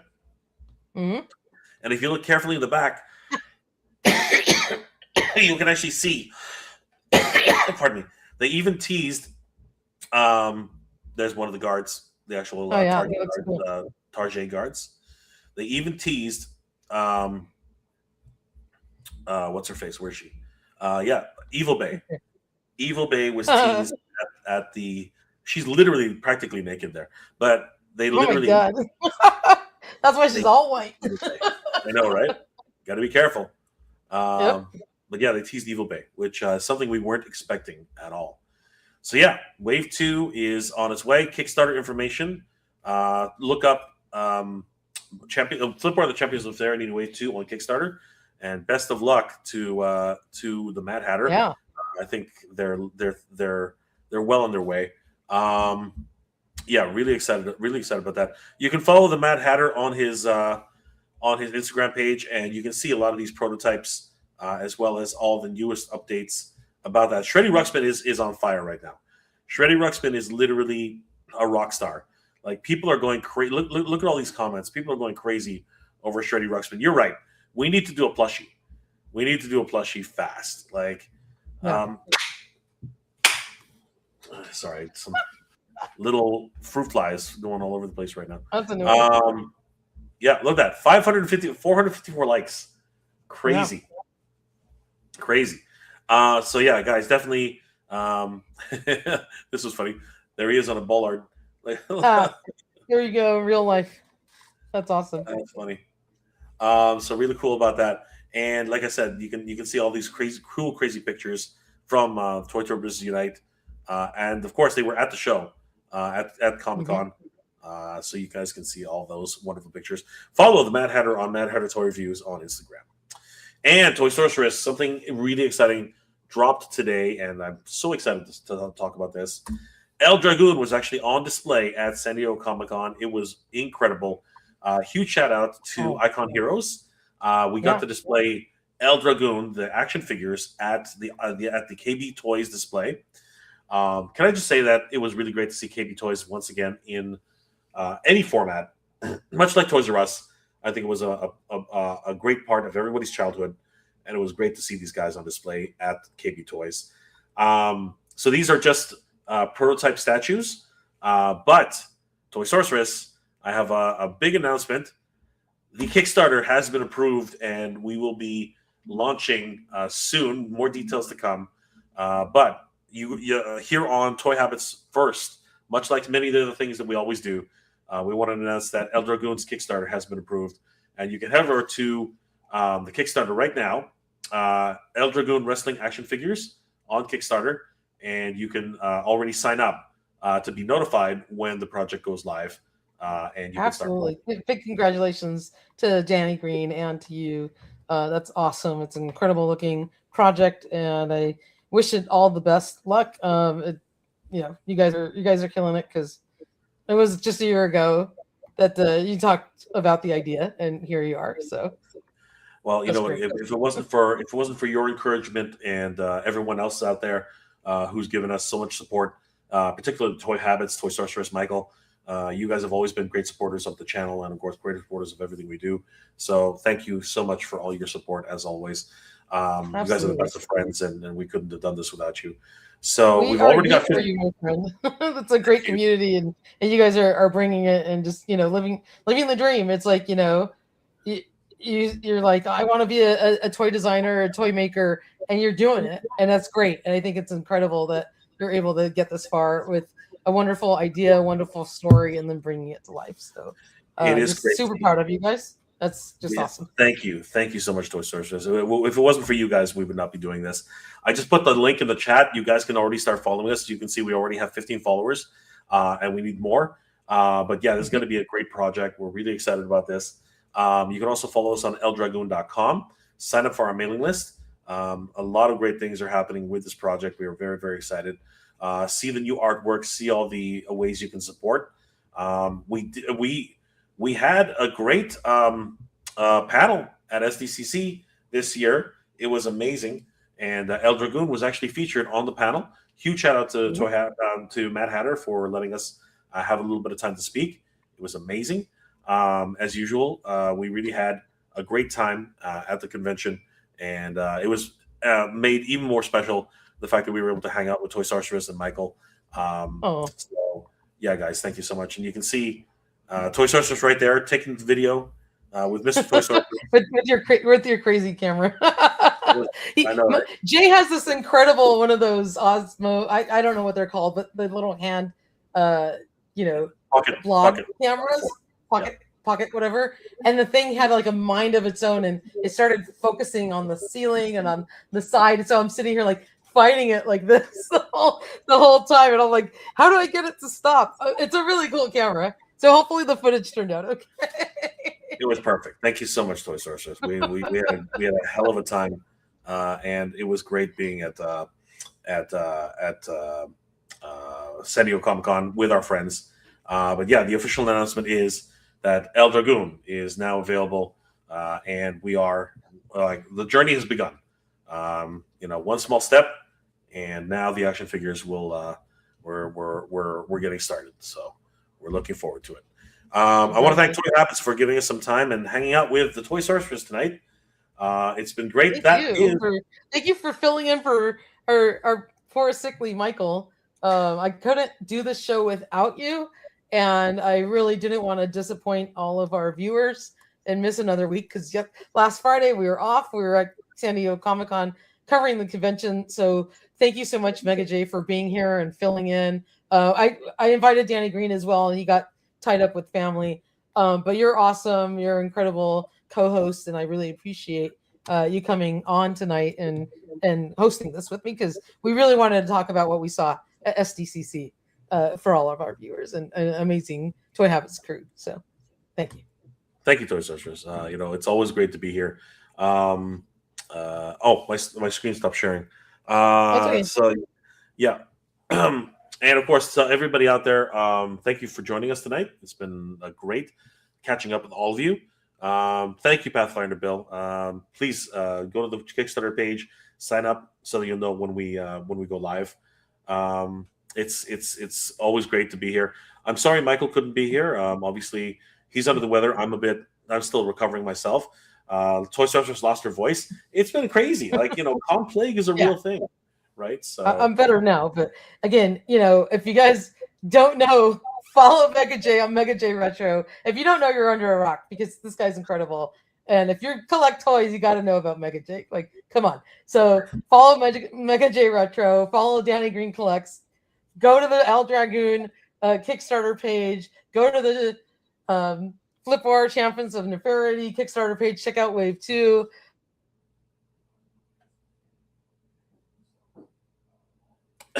Oh no. Did we lose Toy Sorceress? She just Yeah, okay, I'm back. Again, thank you for joining us tonight. Jay, you're awesome. I had a great time with you and Dan and Mr. Toy Sorceress, and he drove us all around San Diego. So nice of him having the patience to deal with us crazy kids. Absolutely. Guys, please follow Toy Sorceress on all their social Toy Sorceress and Michael of Toy Habits. Follow Toy Habits on all social media. If you want up-to-date links on where to buy all these amazing toys, you definitely have to be following Toy Habits on their website. They have all the wonderful links so you can stay ahead of the game.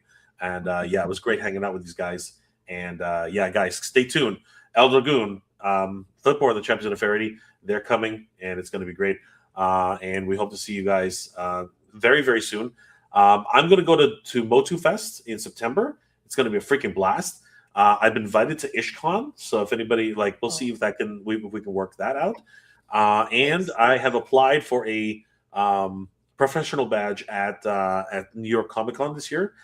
It's going to be nuts, but fingers crossed. Maybe I'll get one. Michael might go, right? I think Michael, you already have a press badge, I think. Oh, so okay. I know Michael I'm might not go. going, but he may go. Can I say a big thank you to Pathfinder Bill because his comments super, super sweet. Thank you. I appreciate it. Absolutely.